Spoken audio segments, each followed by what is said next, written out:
से ज़्यादा से सुनो lấy một đi ra nào như dài mà sẽ tìm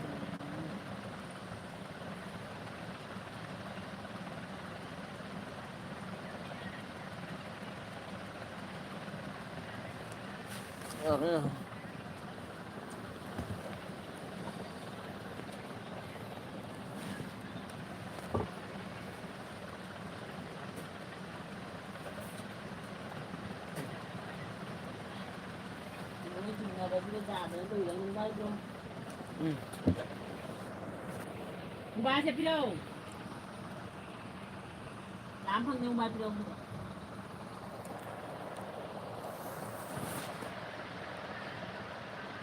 thằng này bà có ta đã biết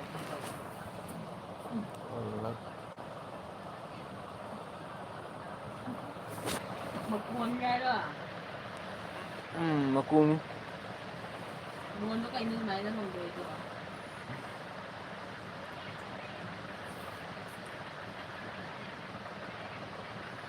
lấy cái này thao ऐसे बसों में उतारी hello bro hello hello bro hello like कर दीजिएगा भाई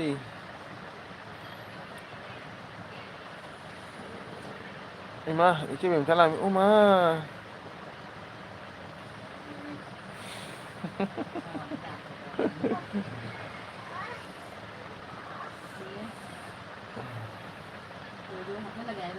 iसे भी चला कर यार बा खेंगे दा मकू मपा ओले को मकू की मपा ओले को है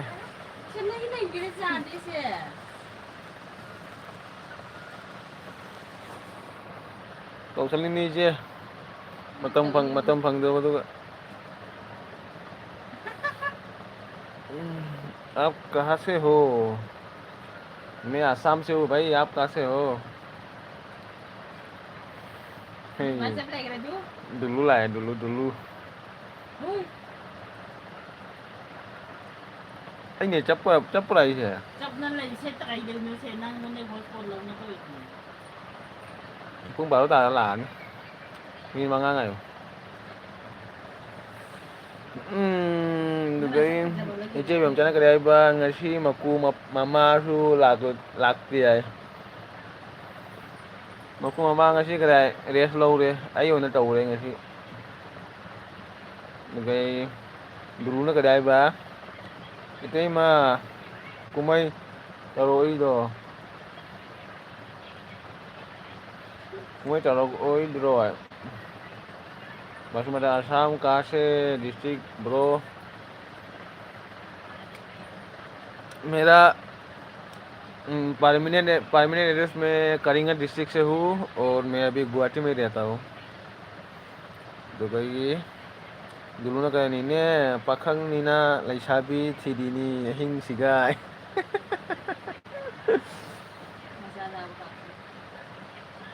이제 nga 또 이두지나 뿡니빵이 또 이두지나 뿡니빵이 또 그래 그게 ấy tàu là nghe xuống tàu rồi bọn ta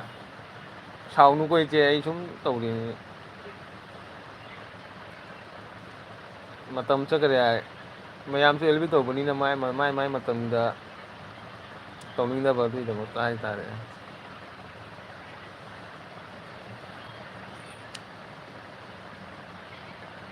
suốt thiên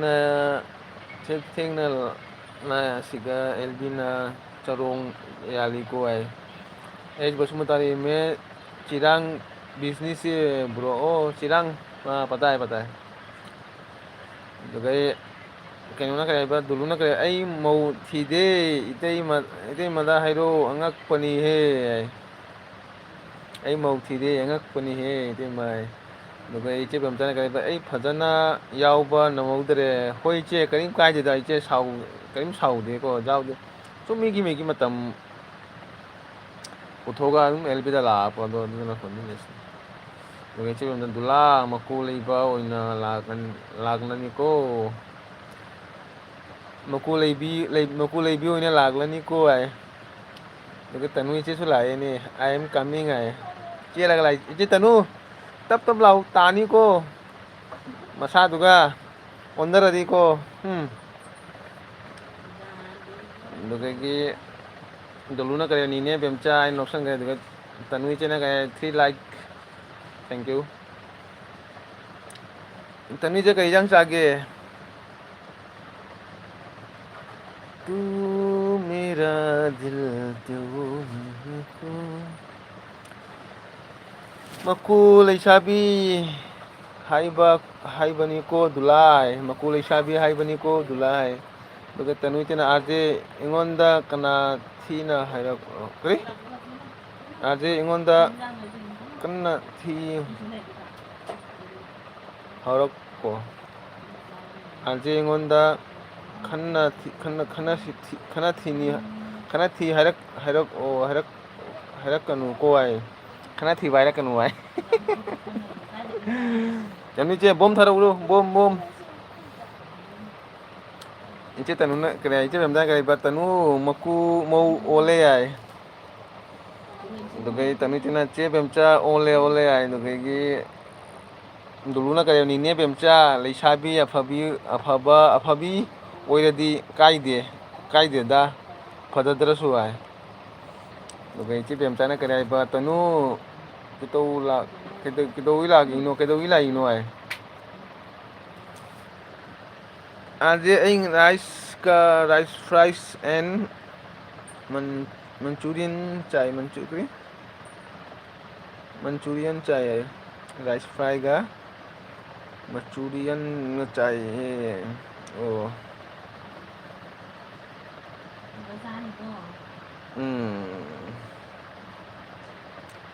दुगई तनु चेना करे चे बेमसा तुम गुड मॉर्निंग आई दुगई दुलुना करे बतनु गी हिजांग से हजिकती थी ओलम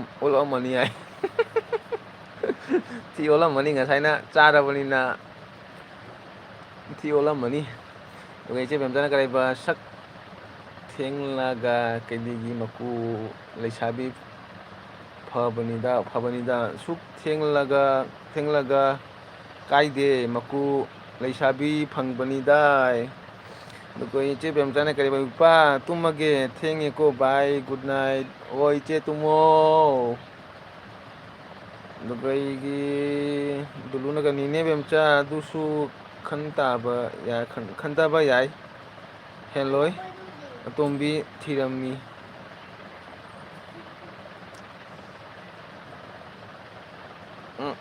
मैम मी तरुक ले लाइक ना अहुम गदंग करिगिनो कना लाइक तौदेगे लाइक तौबिरमो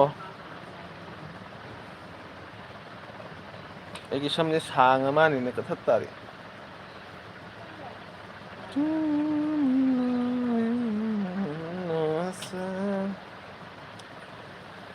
या कथा मुरंग थें लाइबा सु थेंना नमा तनु हेरे जोम जलू रंग सदा पेक तौरगा पिरब ओ तनु हरी जोम जलो रंग सदा पेक तौरगा पिरब ओ है दुगा कथा मन थे good morning bro good morning कसा मितई कसा मरंग थे दुगा तनु तना एगी कमेंट पादे इसे तनु पाइसिदिना कसा मन थे लाइक डान आई दुगा कसा मन एगी तौजरे आई कसा मन थे कई जंग चागे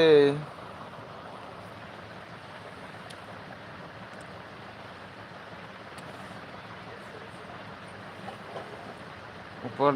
देखो है ऊपर में कहा है और लोय ऑन करे दोलू पिरो रो लोय ऑन करे दोलू पिरो रो है थी दो मचू फजबरो नपू मचू नत्रदी ऐ लौ रोय नमा तनु है थी दो फजबरा हंगिने बो थी जो फजबरा लेब्रा से मचू नत्रदी ऐ लौ रोय को नमा तनु है नपू मचू नत्रदी लौ रोय है कथा में हमने इरोंबा चाय ब्रो इरोंबा चाय ब्रो दी ऐ चिकन चारे ngasi कथा मरंग थे ꯑꯩꯅ ꯊꯦꯡꯅ ꯑꯦꯜꯕꯤ ꯂꯥꯛꯏꯁꯦ ꯃꯌꯥꯝ ꯁꯥꯎꯕ꯭ꯔꯣ?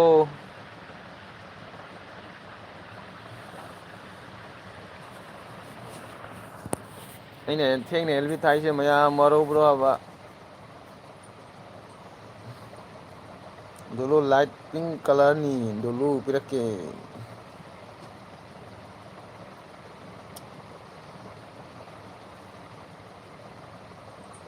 ꯅꯄꯨ ꯃꯆꯨ ꯅꯪ ꯌꯥꯎꯅ ꯅꯄꯨ ꯃꯆꯨ ꯅꯪ ꯌꯥꯎꯅ ꯆꯠꯄ ꯅꯄꯨ ꯅꯄꯨ ꯑꯣꯏꯔꯞ ꯍꯥꯏ꯫ ꯋꯥꯎ ꯍꯥꯏ ꯀꯁꯥꯔ ꯃꯔꯛꯁꯤꯅ ꯋꯥꯎ ꯍꯥꯏ ꯑꯥꯔꯖꯦ ꯍꯥꯏꯅ ꯑꯗꯨꯒ ꯁꯥꯎꯗꯦꯗ ꯍꯥꯏ꯫ ꯀꯁꯥꯔꯃꯔꯛꯇ ꯀꯩꯅꯣ ꯚꯤꯗꯤꯑꯣꯁꯨ ꯂꯥꯛꯇꯦ ꯑꯗꯨꯒ ꯑꯦꯜꯕꯤꯁꯨ ꯂꯥꯛꯇ꯭ꯔꯦ ꯀꯩꯗꯧꯔꯒꯦ ꯅꯪꯕꯨ ꯀꯁꯥꯔ ꯃꯔꯛꯊꯦꯝ ꯅꯪꯕꯨ? ꯚꯤꯗꯤꯑꯣ ꯊꯥꯒꯠꯂꯣ ꯃꯔꯛ ꯃꯔꯛꯇ꯫ ꯅꯠꯇꯗꯤ ꯃꯌꯥꯝꯅ ꯀꯥꯎꯈ꯭ꯔꯅꯤꯅꯦ ꯅꯪꯁꯦ꯫ ꯕꯣꯔꯣꯒꯤ ꯑꯦꯜꯕꯤꯗ ꯅꯣꯡꯉꯥꯜꯂꯒ ꯂꯣꯏꯔꯦ ꯍꯥꯏ ꯑꯣ ꯃꯥ ꯌꯨꯝꯖꯥꯝ ꯅꯨꯡꯁꯤꯕ꯫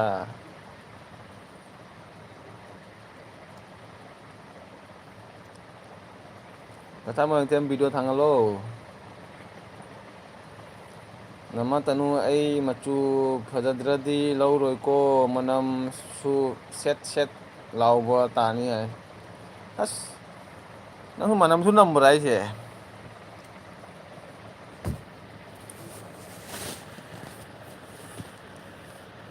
ꯆꯠꯂꯁꯤ ꯅꯃꯇꯅꯨ ꯍꯥꯏ꯫ ꯀꯔꯤꯒꯤꯅꯣꯅꯦ ꯗꯨꯂꯨ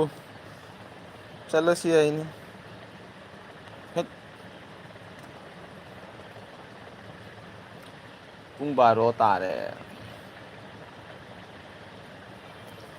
ꯆꯠꯂꯁꯤ ꯅꯃꯇꯅꯨ ꯇꯅꯨ ꯏꯆꯟ ꯃꯅꯝꯗꯨꯗꯤ ꯅꯣꯏ ꯅꯨꯄꯤꯗꯒꯤ ꯂꯧꯔꯨꯔꯣ ꯍꯥꯏ꯫ ꯗꯨꯂꯨꯒꯤ ꯅꯨꯄꯤ ꯂꯩꯇꯦꯍꯦ ꯏꯆꯦ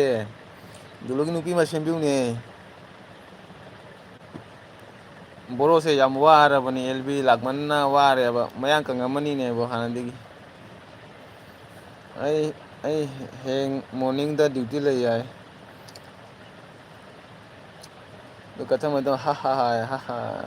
ꯑꯩ ꯅꯨꯄꯤ ꯍꯥꯟꯅ ꯊꯤꯔꯨꯈꯤꯒꯦ ꯍꯥꯏ꯫ ꯏꯆꯦ ꯇꯅꯨ ꯅꯨꯄꯤꯗꯣ ꯊꯤꯕꯤꯔꯣ ꯃꯥꯒꯤ ꯍꯥꯟꯅ꯫ ꯗꯨꯂꯨꯁꯦ ꯋꯥꯔꯕꯅꯤ ꯑꯦꯜꯕꯤ ꯂꯥꯛꯃꯟꯅ꯫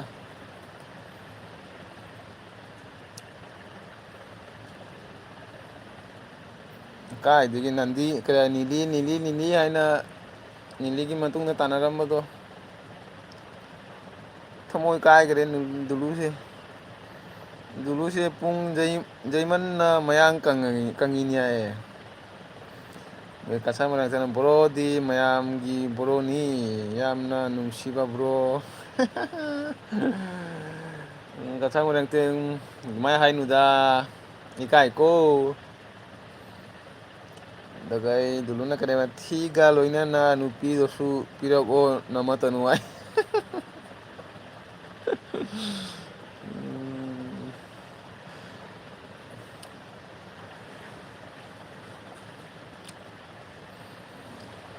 ꯑꯗꯨꯒ ꯗꯨꯂꯨꯅ ꯀꯔꯤ ꯅꯃꯇꯅꯨ ꯇꯈꯤꯇꯥ ꯅꯣꯛꯁꯟꯈꯔꯦ꯫ ꯗꯨꯂꯨꯅ ꯄꯨꯡ ꯌꯩꯕꯗꯣ ꯌꯥꯝ ꯅꯨꯡꯉꯥꯏꯅꯦ ꯗꯨꯂꯨꯅ ꯇꯪ ꯇꯤꯡ ꯇꯥꯡ ꯇꯤꯡ ꯇꯤꯡ ꯇꯥꯡ ꯒ꯭ꯔꯦꯒ꯭ꯔꯦꯛ ꯂꯥꯎꯅ ꯂꯣꯏꯔꯝꯗꯥꯏꯒꯤ ꯑꯦꯛꯁꯟꯗꯣ ꯇꯧꯕꯗꯣ ꯍꯣꯏꯃꯥ꯫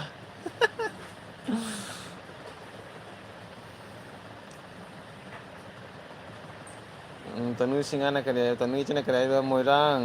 ꯑꯥꯔꯖꯦꯁꯦ ꯑꯩꯈꯣꯏꯗꯗꯤ ꯅꯨꯡꯁꯤꯕꯤꯗꯦ ꯍꯣꯏ ꯏꯆꯦ ꯇꯅꯨ ꯑꯗꯨꯃꯥꯏ ꯍꯥꯏꯅꯨ ꯕꯣꯝ ꯇꯥꯔꯛꯎꯔꯣ꯫ ꯑꯩ ꯊꯕꯛꯅ ꯁꯪꯗꯔꯦ ꯑꯩ ꯃꯔꯨꯞꯀꯤ ꯐꯤ ꯄꯤꯕ ꯍꯣꯠꯅꯕꯗ ꯑꯣ ꯑꯗꯨꯁꯨ ꯀꯗꯥꯏ ꯚꯤꯗꯤꯑꯣ ꯁꯨꯝ ꯊꯥꯡꯒꯠꯍꯧꯗ ꯀꯗꯥꯏ ꯃꯔꯨꯞꯀꯤ ꯐꯤꯔ ꯕ꯭ꯂꯣꯒꯤꯡꯔꯒꯨꯝ ꯇꯧꯔꯣ ꯕ꯭ꯂꯣꯒꯤꯡ ꯇꯧ ꯌꯥꯏꯅ꯫ ꯑꯗꯨꯒ ꯑꯩ ꯗꯨꯂꯨꯅ ꯑꯥꯔꯖꯦ ꯕ꯭ꯔꯣ ꯚꯤꯗꯤꯑꯣ ꯑꯃꯁꯨ ꯊꯥꯔꯛꯄꯅꯤ ꯍꯣꯏ ꯑꯩ ꯉꯁꯥꯏ ꯗꯨꯂꯨ ꯎꯔꯦꯀꯣ ꯑꯗꯨꯗꯣ ꯀꯣꯟꯅ ꯑꯩ ꯀꯣꯟꯅ ꯌꯦꯡꯒꯦ ꯑꯦꯜꯕꯤ ꯂꯣꯏꯔꯒ ꯅꯠꯇ꯭ꯔꯗꯤ ꯍꯌꯦꯡ ꯃꯣꯔꯅꯤꯡꯗ ꯌꯦꯡꯒꯦ꯫ ꯅꯪ ꯚꯤꯗꯤꯑꯣꯗꯣ ꯑꯩ ꯐꯪꯉꯤ ꯍꯥꯏꯕ ꯅꯣꯡꯃꯗ ꯚꯤꯗꯤꯑꯣ ꯑꯅꯤꯔꯛ ꯀꯩ ꯊꯥꯏꯅꯣꯅꯦ ꯅꯣꯡꯃꯗ ꯚꯤꯗꯤꯑꯣꯗꯣ ꯑꯃꯨꯛ ꯊꯥꯔꯒ ꯑꯗꯨ ꯅꯦꯛꯁ ꯀꯔꯤ ꯍꯥꯏ ꯅꯣꯡ ꯅꯤꯅꯤ ꯃꯇꯨꯡ ꯇꯧꯔꯛꯄ ꯚꯤꯗꯤꯑꯣꯗꯣ ꯇꯧ ꯅꯣꯡꯃꯗ ꯚꯤꯗꯤꯑꯣ ꯑꯅꯤ ꯊꯥꯅꯨ ꯍꯥꯏꯕ꯫ ꯑꯗꯨ ꯀꯁꯥꯔꯃꯔꯛꯇꯅ ꯏꯅꯦꯝꯃ ꯇꯅꯨ ꯍꯥꯏ ꯑꯗꯨꯗꯒꯤ ꯗꯨꯂꯨꯅꯒ ꯅꯃꯇꯅꯨ ꯑꯥꯔꯖꯦ ꯕ꯭ꯔꯣ ꯃꯤꯅꯨꯡꯁꯤ ꯈꯪꯗꯔꯦꯀꯣ ꯆꯠꯂꯁꯤ ꯍꯥꯏ꯫ Oi, kayaknya dulu. Ini kan tiga ini bu kapuro. Tanu singana kare bye all good night haire.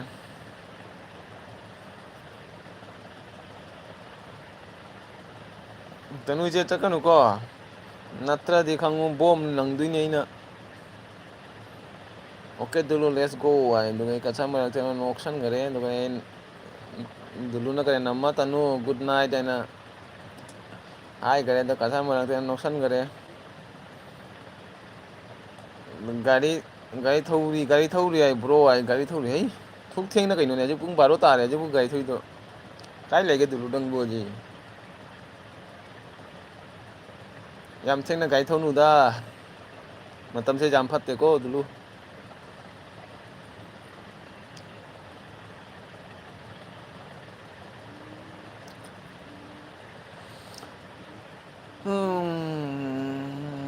दुलु कइयंग सागे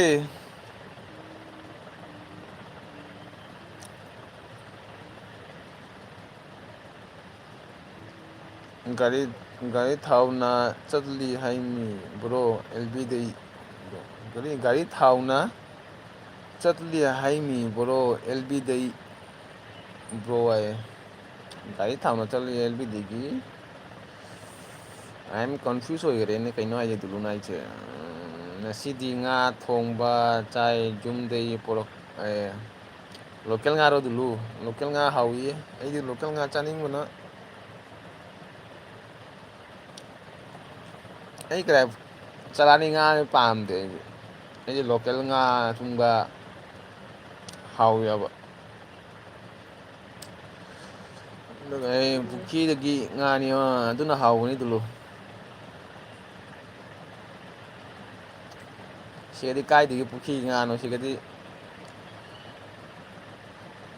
loi leidaga charabani na upai leite local nga ra salani na loi mixture hoire sigadi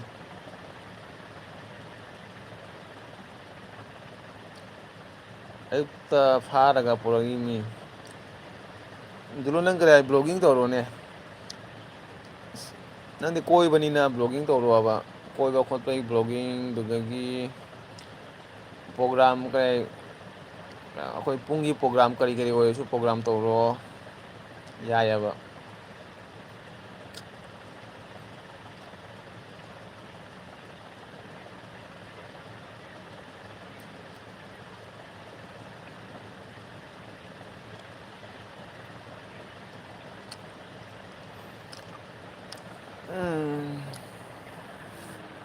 hoi bro aje toro kani tapi na hoi bro kare dulu toro support toro ke karim cinta don support toro kan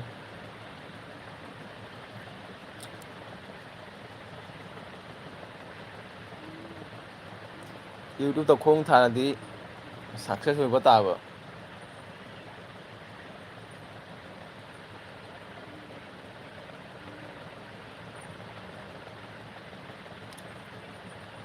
this message is the hello review message kata dise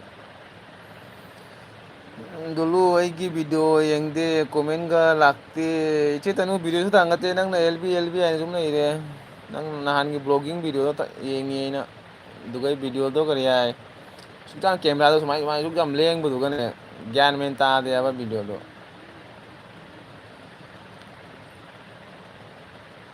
dugai kasam ai tan borogi ine madi yamna masak phajai amadi nuksi ai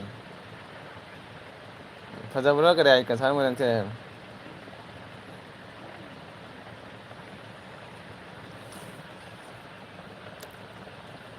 आज bro इतनी मादई सब खरा कब सलक ओ होय दुलु एक तोरकनी चिंता no tension नहीं तोरके इजे तनुदा सु पी बनी टेंशन तो नहीं तोरकनी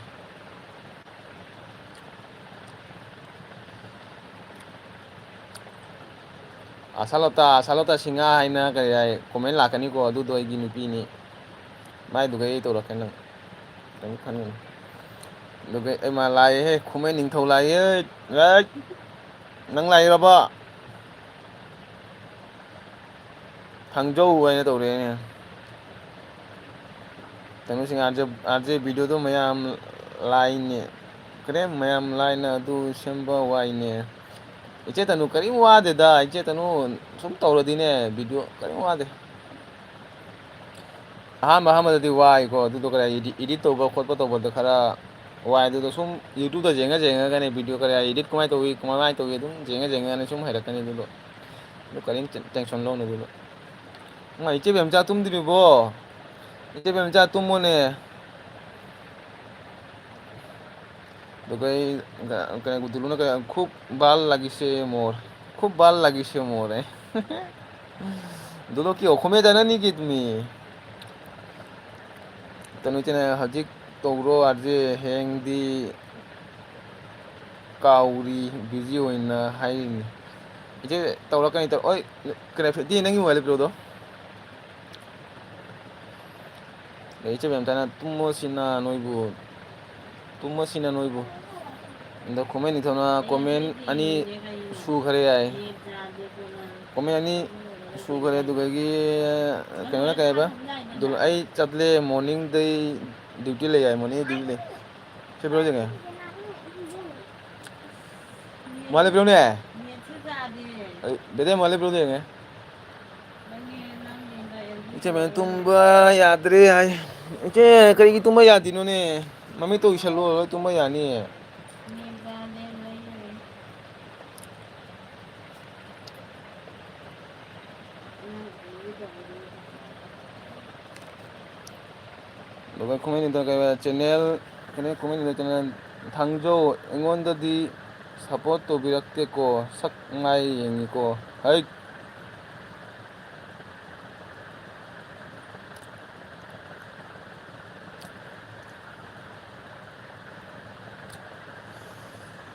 ꯇꯅꯨ ꯁꯤꯡꯉꯥ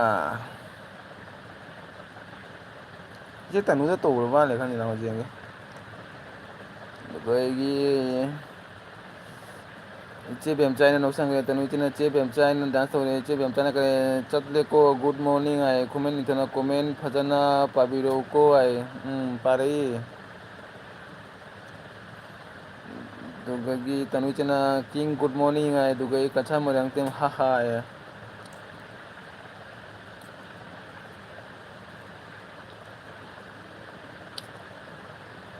ꯇꯅꯨ ꯁꯤꯡꯉ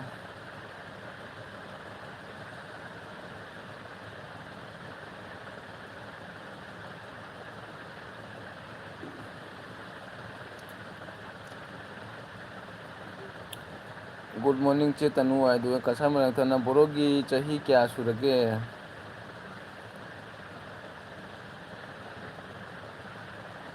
ꯑꯩꯒꯤ ꯆꯍꯤ 30 ꯁꯨꯔꯦ ꯀꯔꯥꯏ ꯀꯁꯥꯔ ꯃꯣꯏꯔꯥꯡꯊꯦꯝ ꯑꯗꯨꯗꯒꯤ ꯈꯨꯃꯟ ꯅꯤꯡꯊꯧꯅ ꯊꯥꯡꯖꯧ ꯄꯨꯡ 5 ꯐꯥꯎ ꯂꯩꯒꯗꯕ ꯀꯣ ꯍꯩꯠ ꯂꯩꯔꯣꯏꯌꯦ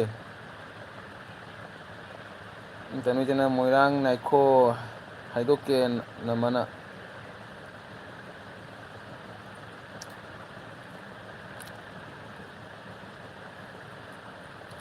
ꯀꯩꯒꯤꯅꯣ ꯍꯥꯏꯗꯣꯛꯀꯅꯨ ꯇꯅꯨ ꯏꯅꯝꯃ ꯀꯥꯏ ꯑꯩ ꯅꯦꯠꯁꯦ ꯀꯩꯗꯧꯔꯒꯦ ꯌꯥꯝꯅ ꯉꯁꯤ ꯁ꯭ꯂꯣ ꯑꯣꯏꯔꯤꯁꯦ ꯌꯥꯗꯦ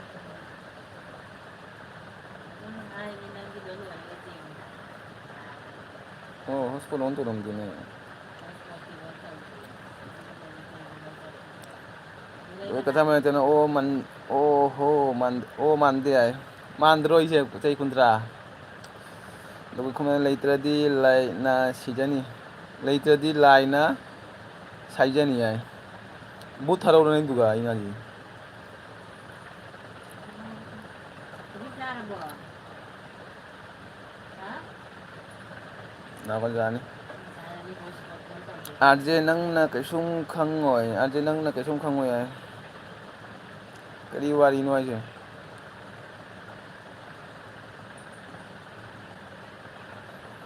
ꯄ꯭ꯔꯤꯟꯁ ꯖꯒꯣꯏ ꯁꯥꯅꯤꯡꯕ꯭ꯔꯣ ꯍꯥꯏ ꯁꯤꯡꯒꯦ ꯆꯥꯛ ꯊꯥꯔꯕ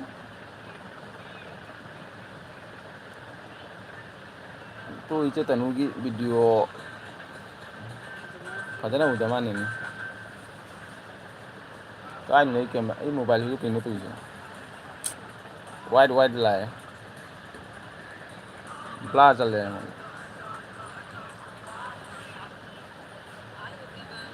ब्रेड चाउ इजे तनु तो ब्रेड की वीडियो ने हे कनानु सी बिबो ओ चले सॉरी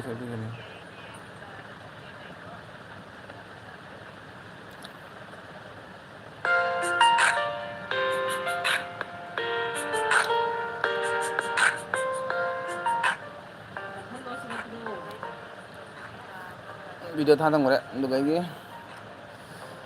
खुमे पुंग जइरो कांसी जइरगे तल तल चना तल ताल सेनाई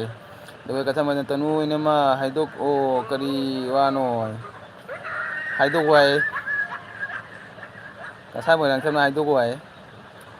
दुगाई तनु ना करे भाई चना आरजे से 35 हौबा मी अइना 25 नि मोइरांग मी अतोपदी चाही लोली इशू आई चाही का लोते हे चाही लोला करी काना के कसा मोजां तनु इनेमा हाय दुगाई दुलुना dit dinta takin denta takit kitai dugai ningthona kare ba comment fajana pau ko ai kasai mo tanu inema chahina maruni ai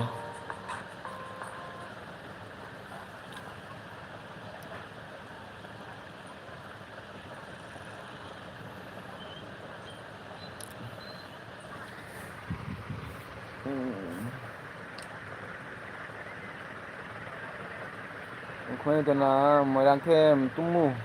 tengna tumadi nasak thijani ai che video thế dùng này pra cái này camera से máy lấy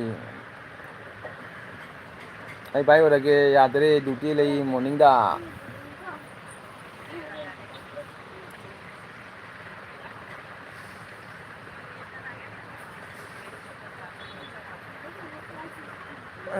the gaining to no kadeba tinta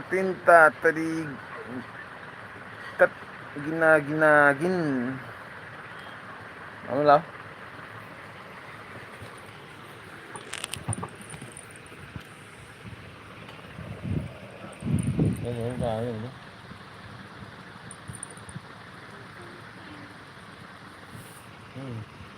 hai mấy em mày rồi hai mấy em rồi hai mấy em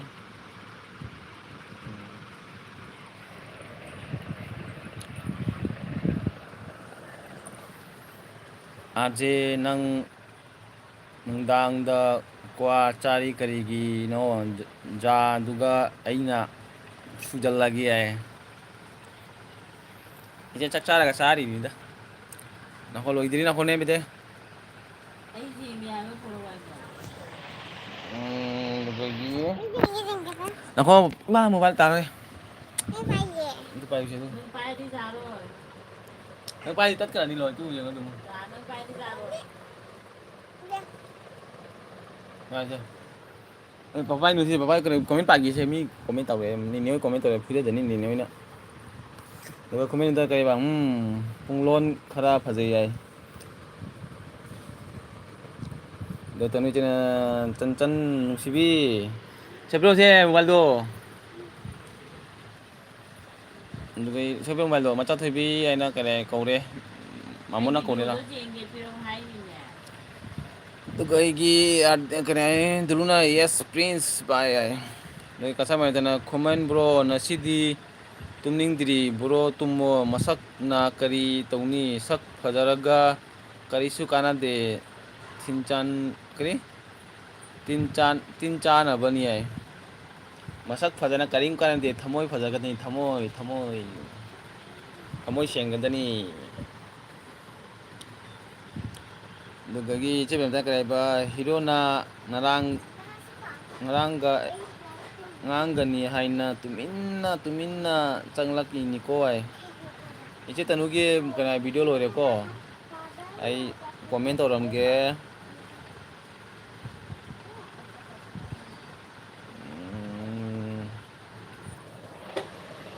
nice vlog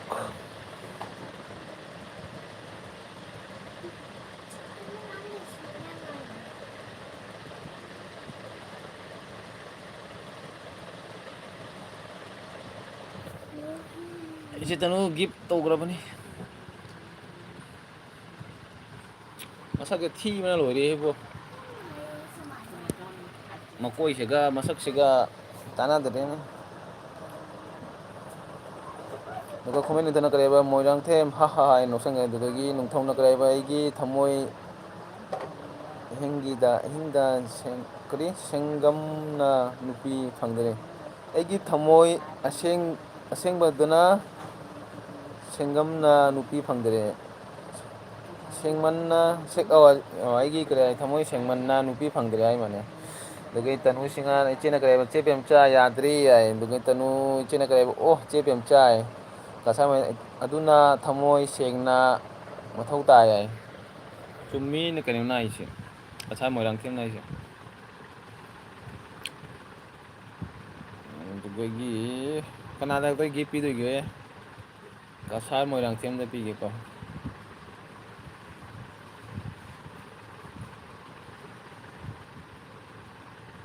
कसा Moirang them Moirang them आजे नंगी नुपीदो अमत्ता येंगे please कसा Moirang them की video इमा ऐसे blur चली को वाइट लाए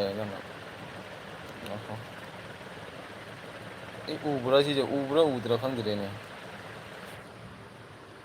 उब्रा उद्रा ꯅꯪꯒꯤꯅ ꯃꯨꯠꯈ꯭ꯔꯦꯅꯦ ꯀꯃꯥꯏꯅ ꯎꯗꯣꯏꯒꯦ उब्रा तो सिजे खंगदेने माई करा नसंग ngौरे तो तौरगे सुम तौरगे कमेंट तौरगे को सुम खंगनी सिलचर कोइरेन दूध पाती थोंग लोइदोरे मयाम लाक्पिरो आइ था थमगे इचे माजी करे मसक जेंगन जारोरोय कसा मोइरांग थेम करेबा तनु इने माई पुक नारे नोकपदाय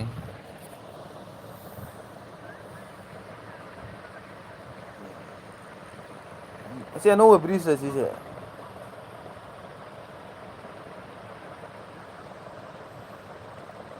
आजे नोंथौदा गिफ्ट पीगनुको आइ दुगा सिके ब्लॉग चे तनु गी गिफ्ट तो लौथोको आइ कसा मोइरांग थेम करेबा तनु इनेमा नंगबु लाक लोय यांगना उनिंगबना लोय लाक ओ यांगना उनिंगबना लोय आइ दुगा तनु चे मोइरांग थेम नारांगी वारिदो आइ मोइरांग वारिदो करी वारी नोने करी वारी सनाइ नोने नोइना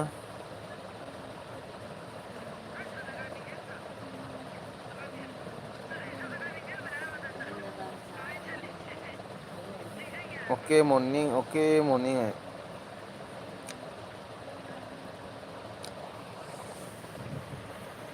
मी से लोय लेगे चखरे माने ओय मा Hare Krishna thank you bro gift पी दिरिम वीडियो जेंगी ꯑꯝꯇ ꯄꯤꯔꯛꯑꯣ ꯍꯥꯏꯕ ꯑꯩ ꯌꯦꯡꯒꯦ जेंग लोरे गांदे पिरो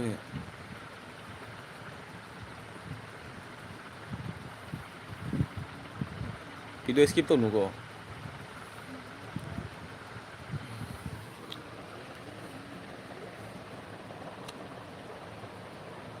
इजे तनु पुंग क्या तुमगे पुंग नुदांग पुंग क्या तुमगे सुम तुमदा पुंग अमा नि ताप्रो आई तुमदा सुम पुंग अमा सुम ताई पुंग अमा मखाई सुम ताई मोबाइल जेंग ना इसे ता ना मयाम की वीडियो जेंग वंदे सुम पुंग अमा सुम ताई सिके ब्लॉग मोइरांग थेम दा गिफ्ट पिनो खुमन की चैनल दा कमेंट लाक्ते आई दगाई तनु चैनल जे किंग से मागी अनि आईडी दगी सपोर्ट तो वीडियो आई ओं किरात नंथौ नंग सपोर्ट तो वीडियो सिके ब्लॉग ना चे तनु आईडी अनि दई सपोर्ट ऑलरेडी नि आई दगाई केक मोरी चैनल ओ माय केक मोरी चे थेंगिनी पुंग बारो मखाई तारे हेलो ब्रो आई चे थैंक यू आई एलबी दा लाखोई दे मक्ता दगाई kasama yang tanu ini mah haha wari nungaiko aduni nokna sini ay tanu jana arje ai pung ani hum da tumi ma sukheng na tumi ba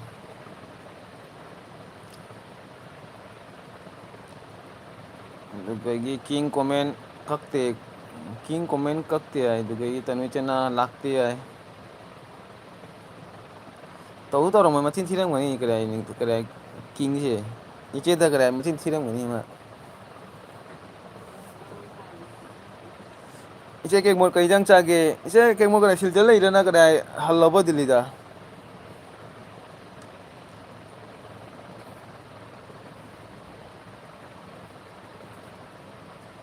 ꯑꯣ ꯆꯦ ꯇꯅꯨꯒꯤꯁꯦ ꯑꯣꯏꯗꯕ ꯉꯥꯡꯕꯅꯤ ꯅꯍꯥꯛ ꯂꯩꯔꯒ ꯇꯨꯃꯤꯟꯅ ꯍꯥꯏꯔꯅꯤ ꯍꯥꯏ ꯑꯗꯨ ꯅꯣꯏ ꯑꯅꯤ ꯈꯪꯅꯔꯦꯀꯣ ꯈꯪꯗꯔꯦ ꯑꯩꯗꯤꯕꯣ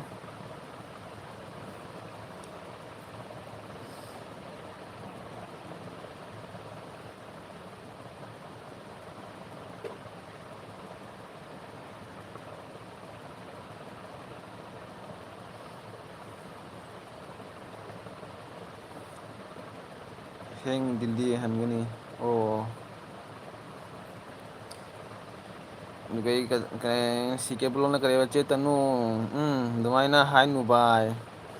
ꯏꯆꯦ ꯀꯦꯛꯃꯣꯠꯅ ꯀꯔꯤ ꯍꯥꯏꯕ ꯍꯌꯦꯡ ꯗꯤꯜꯂꯤ ꯍꯟꯒꯅꯤ ꯍꯥꯏ ꯑꯣ ꯏꯆꯦ ꯍꯌꯦꯡ ꯆꯠꯇ꯭ꯔꯕꯣ ꯍꯦꯄꯤ ꯖꯔꯅꯤ ꯑꯗꯨꯗꯒꯤ ꯀꯔꯤ ꯀꯦꯛꯃꯣꯠ ꯏꯆꯦꯅ ꯀꯔꯤ ꯉꯥ ꯊꯣꯡꯕ ꯍꯥꯏ ꯏꯆꯦ ꯄꯨꯡ ꯀꯌꯥꯗ ꯇ꯭ꯔꯦꯟꯅꯣ ꯃꯣꯔꯅꯤꯡꯒꯤ ꯇ꯭ꯔꯦꯟꯔꯣ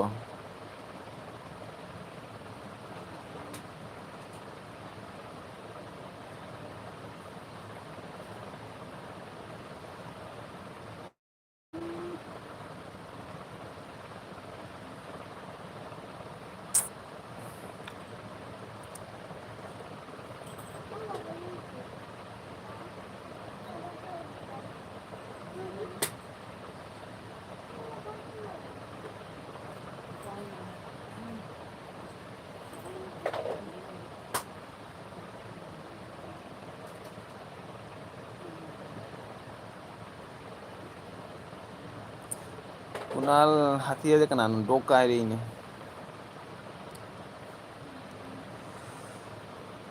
ꯅꯥꯏꯠꯀꯤꯅꯦ ꯑꯣ ꯅꯥꯏꯠꯀꯤ ꯁꯤꯜꯆꯔꯗꯒꯤꯅꯤ ꯑꯣꯏꯔꯝꯒꯅꯤ ꯑꯗꯨꯗꯤ ꯑꯗꯨꯗꯒꯤ ꯁꯤ ꯀꯦꯕꯂꯣꯛ ꯆꯦ ꯇꯅꯨ ꯎꯏꯈ꯭ꯔꯦ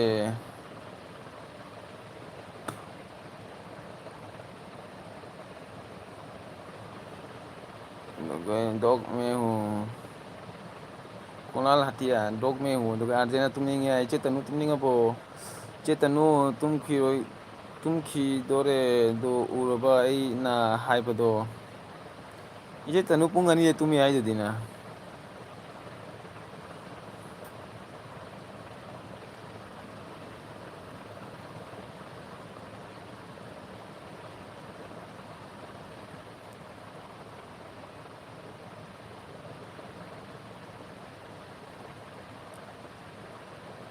ꯊꯥꯏ ꯀꯩꯅꯣ ꯍꯥꯏꯁꯦ ꯀꯨꯅꯥꯜ ꯍꯥꯇꯤꯌꯥ ꯅꯪ ꯂꯥꯛꯄꯩꯗꯃꯛꯇ ꯊꯥꯒꯠꯆꯔꯤꯍꯦ ꯑꯗꯨꯗꯒꯤ ꯇꯅꯨꯁꯤꯡꯍꯅ ꯀꯤꯡ ꯄꯥꯒꯣ ꯍꯥꯏ ꯁꯤ ꯀꯦꯕꯣꯜ ꯍꯥ ꯍꯥꯏꯅ ꯈꯪꯈ꯭ꯔꯦ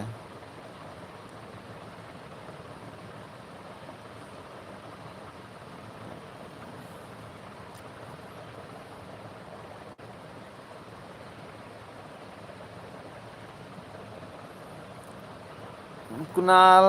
ꯅꯪ ꯃꯤꯇꯩꯔꯣ ꯅ ꯃꯌꯥꯡꯔꯣ ꯅ ꯀꯨꯀꯤꯔꯣ ꯅꯪꯕꯨ ꯀꯨꯀꯤ ꯑꯣꯏꯔꯗꯤ ꯍꯥꯠꯂꯒꯦ ꯅꯪ ꯑꯩꯅ ꯍꯧꯖꯤꯛ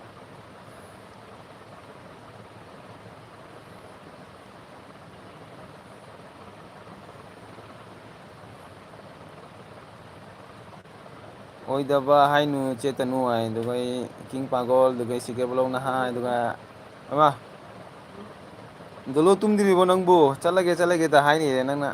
ꯂꯩꯔꯝꯃꯤꯁꯤꯒ ꯏꯃꯥꯒꯤꯗꯃꯛ ꯅꯆꯥ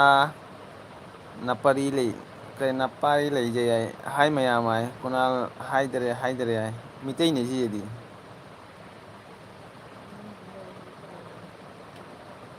ꯑꯗꯨꯒ ꯑꯥꯔꯗꯤ ꯇꯨꯝꯃꯨꯔꯣ ꯍꯥꯏ ꯑꯗꯨꯒ ꯇꯅꯨꯅ ꯀꯔꯤ ꯑꯥꯔꯗꯤ ꯂꯨꯝꯅꯒ ꯌꯦꯡꯅ ꯂꯩꯔꯤ ꯌꯥꯁꯦ ꯑꯥꯔꯗꯤꯁꯦ ꯆꯠꯄ ꯉꯝꯗ꯭ꯔꯦ ꯊꯥꯗꯣꯛꯅ ꯏꯁ ꯀꯩꯅꯣꯅꯦ ꯍꯥꯏꯔꯤꯁꯤꯕꯨ ꯑꯗꯨꯒ ꯑꯩ ꯆꯠꯂꯒꯦꯀꯣ ꯃꯤ ꯍꯥꯠꯅꯕ ꯌꯥꯎꯅꯔꯛꯑꯦ ꯌꯥꯏ ꯍꯥꯠꯂꯣꯏꯗ ꯅꯉꯣꯟꯗꯗꯤꯕꯣ ꯗꯨꯂꯨ ꯑꯗꯨꯒ ꯗꯨꯂꯨꯅ ꯀꯔꯤ ꯍꯥꯏ ꯄ꯭ꯔꯤꯟꯁ ꯍꯥꯏꯅ ꯁꯥꯎꯈ꯭ꯔꯦꯅꯦ ꯀꯁꯥꯔ ꯃꯣꯏꯔꯥꯡꯊꯦꯝ ꯈꯨꯃꯟ ꯅꯤꯡꯊꯧ ꯑꯩꯗꯤ ꯄꯤꯈꯤ ꯅꯣꯏꯔꯥꯡ ꯀꯩꯕ ꯈꯣꯡꯃꯩ ꯅꯤꯡꯊꯧ ꯑꯩꯗꯤ ꯄꯤꯈꯤ ꯅꯣꯏꯔꯪꯕꯨ ꯃꯤ ꯃꯁꯛ ꯈꯪꯕꯤꯔꯒ ꯅꯁꯥꯒꯤꯇ ꯈꯟꯕ ꯃꯤꯒꯤ ꯑꯩꯈꯣꯏ ꯃꯔꯤ ꯊꯝꯕ ꯇꯠꯂꯤ ꯑꯩꯈꯣꯏꯗꯤ ꯃꯤꯒꯤꯗꯃꯛꯇ ꯐꯨꯜ ꯁꯞꯄꯣꯔꯠꯅꯤ ꯑꯗꯨꯕꯨ ꯃꯤꯅꯗꯤ ꯑꯩꯈꯣꯏꯕꯨ ꯃꯋꯥ ꯂꯧꯗꯦ ꯑꯗꯨꯒꯨꯝꯕ ꯃꯤꯗꯣ ꯃꯋꯥ ꯂꯧꯗꯦ ꯍꯥꯏ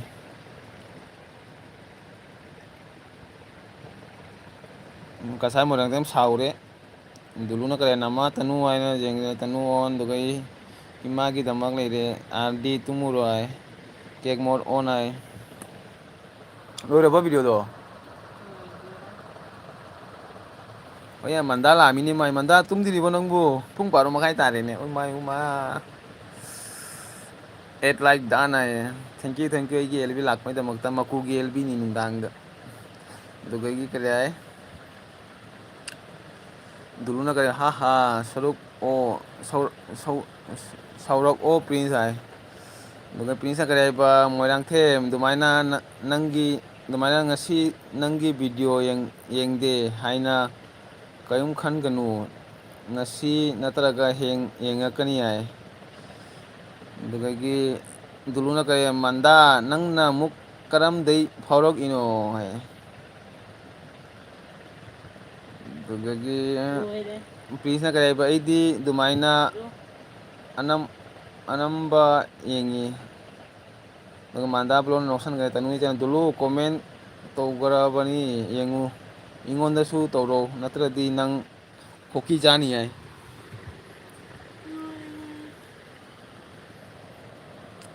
ꯃꯣꯏꯔꯥꯡꯊꯦꯝ ꯑꯩ ꯅꯣꯏꯗ ꯀꯔꯤ ꯍꯥꯏ ꯒꯤꯐ ꯑꯃ ꯄꯤꯈ꯭ꯔꯦꯀꯣ ꯑꯩ ꯀꯣꯃꯦꯟ ꯇꯧꯔꯛꯀꯦ ꯕꯦꯔꯤ ꯅꯥꯏꯁ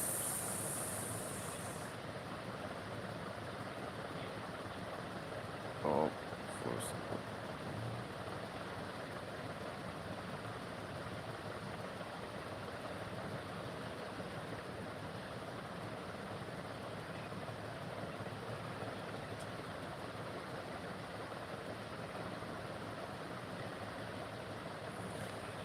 ꯑꯗꯨꯒꯤ ꯃꯟꯗꯥꯅ ꯅꯣꯛꯁꯟꯈꯔꯦ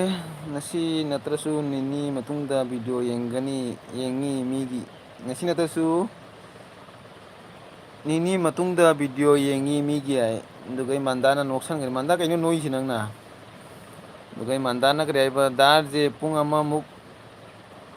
ꯑꯃꯃꯨꯛ ꯔꯣ ꯑꯦꯜꯕꯤ ꯌꯥꯏ ꯄꯨꯡ 3ꯐꯥꯎ ꯇꯧꯒꯦꯅ ꯃꯟꯗꯥ ꯂꯩꯌꯨꯀꯣ ꯂꯣꯏꯔꯕꯣ ꯄꯤꯔꯝꯃꯣ ꯑꯗꯨꯗꯒꯤ ꯃꯣꯏꯔꯥꯡꯊꯦꯝ ꯀꯩꯅꯣꯅ ꯀꯔꯤ ꯍꯥꯏꯕ ꯄ꯭ꯔꯤꯟꯁꯅ ꯀꯔꯤ ꯍꯥꯏꯅꯣ ꯃꯣꯏꯔꯥꯡꯊꯦꯝ ꯑꯩꯉꯣꯟꯗ ꯁꯞꯄꯣꯔꯠ ꯇꯧꯗꯦ ꯍꯥꯏꯔꯛꯀꯅꯨ ꯍꯥꯏ ꯑꯗꯨꯒ ꯑꯩꯒꯤ ꯗꯨꯂꯨꯅ ꯀꯔꯤ ꯍꯥꯏꯕ ꯍꯟꯗꯛꯇꯤ ꯇꯨꯝꯃꯒꯦꯀꯣ ꯗ꯭ꯌꯨꯇꯤ ꯂꯩ ꯑꯌꯨꯛꯇ ꯌꯥꯔꯔꯣꯏ ꯅꯠꯇ꯭ꯔꯗꯤ ꯌꯥꯏ ꯀꯞꯀꯔꯦ ꯑꯗꯨꯒ ꯄ꯭ꯔꯤꯟꯁꯅ ꯀꯔꯤ ꯍꯥꯏꯕ ꯃꯟꯗꯥ ꯇꯨꯝꯅꯤꯡꯗ꯭ꯔꯤꯕꯣ ꯍꯥꯏ ꯑꯗꯨꯒ ꯃꯟꯗꯥꯅ ꯅꯣꯛꯁꯟꯈꯔꯦ ꯑꯣ ꯍꯥꯏ ꯑꯗꯨꯒ ꯑꯩꯒꯤ ꯏꯃꯥꯒꯤꯗꯃꯛ ꯅꯆꯥ ꯅꯄꯥꯔꯤ ꯂꯩꯖꯔꯤ ꯍꯥꯏ ꯅꯠꯇ꯭ꯔꯦ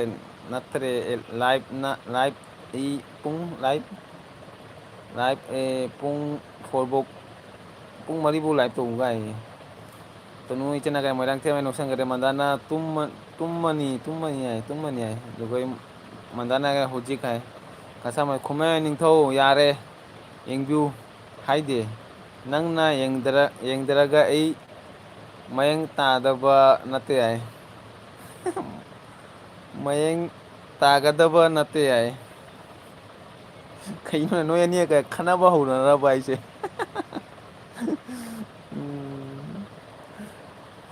ꯑꯗꯨꯗꯒꯤ ꯅꯤꯡꯊꯧꯅ ꯀꯔꯤ ꯍꯥꯏꯕ ꯑꯥꯔꯗꯤꯒꯤ ꯋꯥꯔꯤꯁꯦ ꯊꯥꯖꯗꯦ ꯍꯥꯏ ꯗꯨꯂꯨꯒꯤ ꯋꯥꯔꯤ ꯊꯥꯖꯗꯦ ꯍꯥꯏ ꯇꯅꯨ ꯏꯅꯝꯃ ꯅꯨꯡꯁꯤꯕꯤ ꯍꯥꯏ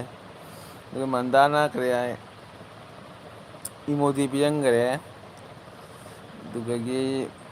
ꯗꯨꯂꯨꯅ ꯀꯔꯤ ꯃꯃꯤꯠ ꯄꯥꯛꯊꯣꯛꯅ ꯌꯦꯡꯉꯤꯀꯣ ꯇꯅꯨꯁꯤꯡꯍꯅ ꯀꯤꯡ ꯍꯥꯏꯅ ꯅꯣꯛꯁꯟꯈꯔꯦ ꯑꯗꯨꯒ ꯄ꯭ꯔꯤꯟꯁ ꯃꯣꯏꯔꯥꯡꯊꯦꯝ ꯑꯗꯨꯒꯨꯝꯕ ꯋꯥꯗꯣ ꯉꯥꯡꯉꯛꯀꯅꯨ ꯍꯥꯏ ꯃꯟꯗꯥ ꯕ꯭ꯂꯣꯒꯅ ꯍꯥꯏ ꯀꯩꯅꯣ ꯇꯧꯔꯤꯁꯤ ꯏꯃꯣꯖꯤ ꯄꯤꯁꯟ ꯑꯥꯔꯖꯦ ꯕ꯭ꯔꯣ ꯂꯣꯏꯁꯜꯂꯣ ꯑꯦꯜꯕꯤ ꯑꯗꯨꯒ ꯅꯤꯡꯊꯧꯅ ꯀꯔꯤ ꯍꯥꯏꯕ ꯑꯍꯤꯡꯁꯤꯗ ꯈꯟꯅꯔꯛꯀꯅꯨꯀꯣ ꯃꯣꯏꯔꯥꯡꯊꯦꯝ ꯍꯥꯏ ꯁꯥꯎꯈ꯭ꯔꯦꯅꯦ ꯇꯅꯨ ꯏꯆꯟꯅ ꯅꯤꯡꯊꯧ ꯃꯣꯔꯁꯦ ꯔꯦ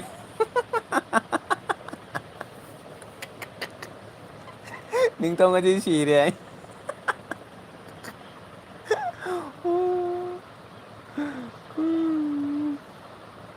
ꯅꯤꯡꯊꯧ ꯅꯪ ꯉꯁꯤ ꯀꯁꯥꯔ ꯃꯣꯏꯔꯥꯡꯊꯦꯝꯅ ꯁꯤꯖꯗꯅꯤ ꯅꯪ ꯀꯁꯥꯔ ꯃꯣꯏꯔꯥꯡꯊꯦꯝ ꯉꯁꯤ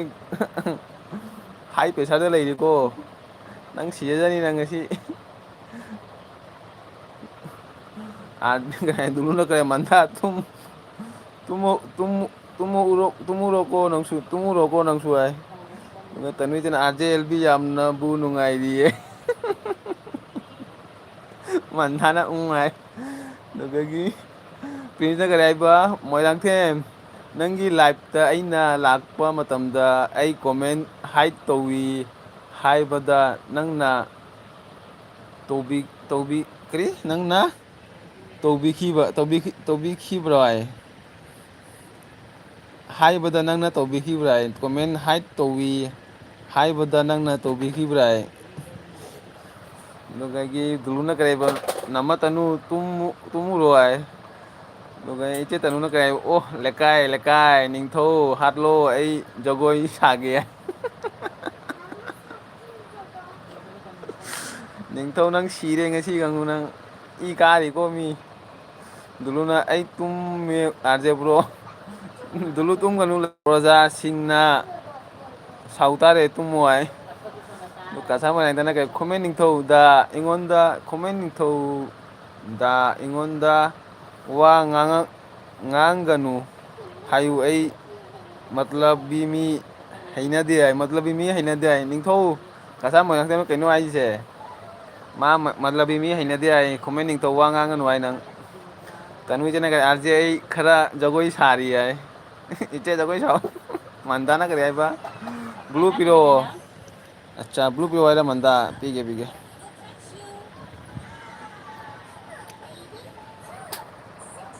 ꯌꯦꯡꯕ ꯐꯪꯖꯔꯅꯤ ꯑꯗꯨꯗꯒꯤ ꯈꯨꯃꯟ ꯅꯤꯡꯊꯧꯅ ꯀꯔꯤ ꯍꯥꯏꯕ ꯃꯣꯏꯔꯥꯡꯊꯦꯝ ꯈꯪꯂꯛꯀꯅꯤ ꯑꯩ ꯃꯠꯂꯕꯤꯒꯤ ꯃꯤ ꯅꯠꯇꯦ ꯍꯥꯏꯁꯦ ꯈꯪꯉꯛꯀꯅꯤ ꯍꯥꯏ ꯑꯩ ꯃꯠꯂꯕꯤ ꯃꯤ ꯅꯠꯇꯦ ꯍꯥꯏ ꯇꯅꯨꯁꯤ ꯉꯥꯡꯈꯔꯦ ꯃꯟꯗꯥ ꯍꯥꯏꯅ ꯅꯣꯛꯁꯟꯈꯔꯦ ꯑꯗꯨꯒ ꯃꯟꯗꯥꯅ ꯅꯣꯛꯈꯔꯦ ꯑꯗꯨꯒ ꯑꯩ ꯗꯨꯂꯨꯅ ꯀꯔꯤ ꯍꯥꯏꯕ ꯅꯪꯅ ꯑꯃꯨꯛ ꯕ꯭ꯂꯨ ꯀꯩꯗꯧꯗꯣꯏꯅꯣ ꯑꯍꯤꯡꯁꯤꯗ ꯀꯁꯥꯔ ꯃꯣꯏꯔꯥꯡꯊꯦꯝꯅ ꯀꯔꯤ ꯈꯨꯃꯟ ꯅꯤꯡꯊꯧ ꯅꯆꯤꯟ ꯌꯥꯝꯅ ꯊꯤꯀꯣ ꯍꯩꯅꯗꯦ ꯇꯨꯀꯠꯆꯩ ꯂꯦꯝꯕ ꯇꯝꯁꯤ ꯌꯥꯏ ꯍꯣꯏ ꯃꯥ ꯀꯔꯤ ꯋꯥꯔꯤꯅꯣꯅꯦ ꯑꯗꯨꯒ ꯅꯤꯡꯊꯧꯅ ꯀꯔꯤ ꯃꯇꯥꯡꯁꯤꯗ ꯕ꯭ꯂꯨ ꯄꯤꯅꯨꯀꯣ ꯍꯥꯏ ꯁꯥꯎꯈ꯭ꯔꯦ ꯀꯔꯤꯒꯤꯅꯣ ꯅꯤꯡꯊꯧ ꯅꯪ ꯁꯥꯎꯔꯤꯁꯤꯅ ꯕ꯭ꯂꯨ ꯄꯤꯔꯗꯤ ꯀꯩꯗꯧꯔꯒꯦ ꯇꯅꯨꯁꯤꯡꯅ ꯅꯨꯡꯉꯥꯏꯔꯤ ꯅꯨꯡꯉꯥꯏꯔꯤ ꯑꯦꯜꯕꯤ ꯃꯩꯅꯤꯌꯦ ꯌꯥꯏ ꯑꯗꯨꯒ ꯀꯁꯥꯔ ꯃꯣꯏꯔꯥꯡꯊꯦꯝ ꯇꯅꯨ ꯏꯅꯦꯝꯃ ꯍꯥꯏꯅ ꯏꯃꯣꯖꯤ ꯄꯤꯁꯟꯈꯔꯦ ꯑꯗꯨꯒ ꯃꯟꯗꯥ ꯕ꯭ꯂꯣꯛꯅ ꯗꯥ ꯑꯥꯔꯖꯦꯗꯒꯤ ꯕ꯭ꯂꯨ ꯀꯔꯤ ꯗꯥ ꯑꯥꯔꯖꯦ ꯗꯒꯤ ꯂꯒꯤ ꯕ꯭ꯂꯨꯏ ꯕꯨꯂꯣꯏ ꯍꯥꯏ ꯀꯩꯅꯣ ꯑꯗꯨꯒ ꯇꯅꯨꯅ ꯀꯔꯤ ꯍꯥꯏꯕ ꯗꯨꯜꯂꯨ ꯄꯨꯡ ꯌꯩꯔꯣ ꯍꯥꯏ ꯅꯝꯃ ꯇꯅꯨ ꯍꯥꯏ ꯃꯌꯥ ꯆꯤꯛꯁꯟꯈ꯭ꯔꯦ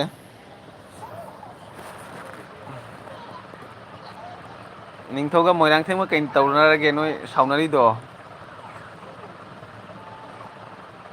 ꯀꯁꯥꯔ ꯃꯣꯏꯔꯥꯡꯊꯦꯝꯅ ꯍꯥ ꯍꯥꯏ ꯅꯣꯛꯁꯟꯈꯔꯦ ꯅꯤꯡꯊꯧ ꯃꯣꯏꯔꯥꯡꯊꯦꯝ ꯇꯨꯝꯃꯨꯀꯣ ꯊꯦꯡꯉꯦ ꯅꯨꯄꯤꯅ ꯌꯥꯝꯅ ꯀꯨꯏꯅ ꯂꯩꯕꯤꯅꯨꯀꯣ ꯑꯍꯤꯡꯅꯤꯀꯣ ꯍꯥꯏ ꯍꯣꯏ ꯃꯥ ꯑꯗꯨꯒ ꯗꯨꯂꯨꯅ ꯀꯔꯤꯕ ꯑꯩ ꯇꯨꯝꯖꯔꯒꯦ ꯅꯃ ꯇꯅꯨ ꯀꯤꯇꯣꯟ ꯍꯧꯔꯛꯇꯤꯉꯩꯗ ꯕꯣꯕꯣꯛ ꯂꯩ ꯍꯥꯏꯌꯨꯀꯣ ꯍꯥꯏ ꯑꯩ ꯇꯨꯝꯖꯔꯒꯦ ꯍꯥꯏ ꯅꯃ ꯇꯅꯨ ꯀꯤꯇꯣꯟ ꯍꯧꯔꯛꯇ꯭ꯔꯤꯉꯩꯗ ꯍꯥꯏ ꯑꯗꯨꯒ ꯕꯣꯕꯣꯛ ꯂꯩ ꯍꯥꯏꯌꯨꯀꯣ ꯍꯥꯏ ꯕꯣꯕꯣꯛ ꯂꯩ ꯍꯥꯏꯌꯨꯀꯣ ꯑꯗꯨꯒ ꯑꯩ ꯃꯟꯗꯥꯅ ꯀꯔꯤ ꯍꯥꯏꯕ ꯅꯤꯡꯊꯧꯗꯣ ꯑꯩꯗꯁꯨ ꯍꯥꯟꯅꯒ ꯃꯤ ꯌꯥꯝꯅ ꯀꯔꯤ ꯅꯤꯡꯊꯧꯗꯣ ꯑꯩꯗꯁꯨ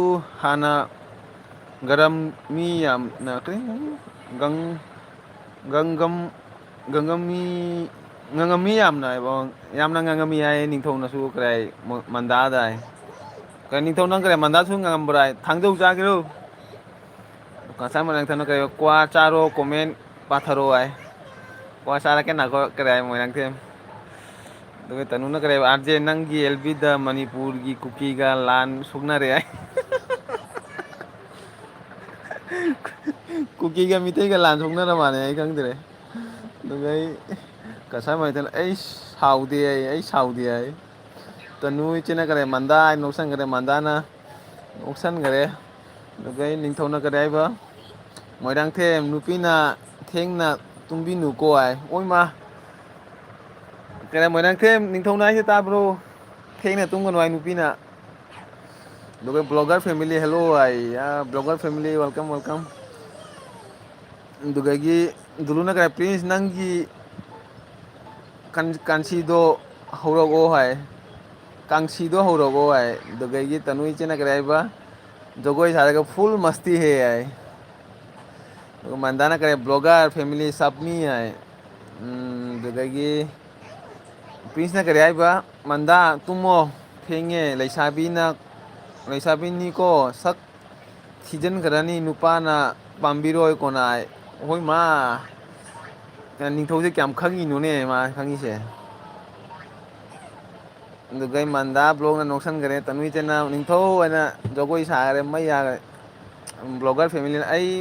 fudi chanu ni ko ai hoi khangi kare blogger dugai gi Kacang mereka tu kayak commenting tahu, haha, mina aigi live hang biba na ate, mina aigi live hang biba na te, live hang biba na te, my life my rule, okay? My life mana hang ni mina kare ay, my life tu hang ba na te ay ni, Prince, dengan Prince kare ay ba blogger family, okanggi di liro. Nakonggi ready rồi lấy rồi Nakonggi ready rồi ấy là cái này Nakaugi ready lấy rồi cái mandana kare ba aida di nupa na tanana loire ne nangta hana nupi phangmana bagi hotnowai oh mandana ise onda nupi na nipana tana bana loire ai nangta nupi ma phangwai ningthau dugai tanui jena karai ba arje gi lb se loisan ganu ko yamna bu nungai ri ne ai dogoi ai khara jogoi sagi gai mane che tanuna mandana karai ba ai dadi mak onda makti yabinu ko ai dugai karai moirang them karai Krishna karai ba my life my rule is my very much for your loss for the next hoi ma ningthau su english khara kapsa lei ni ma su marak siga dugai gi blogger family na kare manda hoi torakke ai dugai manda na kare nupa na top ken lian nipa na top ken liai manda dai dugai gi duluna kare ai ba ai tumage hai ba yade ne tumage hai ba ai tumage hai yade mandana ai reject tawbada si dore ai reject tawbada si dore mandana tabra ningtho nupina to krai mandana si tabro nupina nipa da reject to manna ma si dore ai ngagi manda nangna laisabi aina pakhang ni ko ai haunik pau ai hau kare haunik pau singli oiri haunik pau singli oiri ko kare ba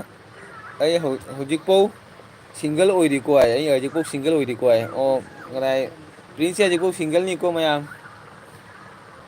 mandana okay ai kasam morang tem kare ba kuma ningtho migi yengbinu nasagi khallu ai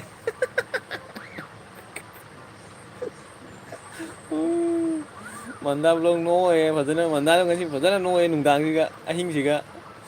manda na kaya nang na pakhang aliba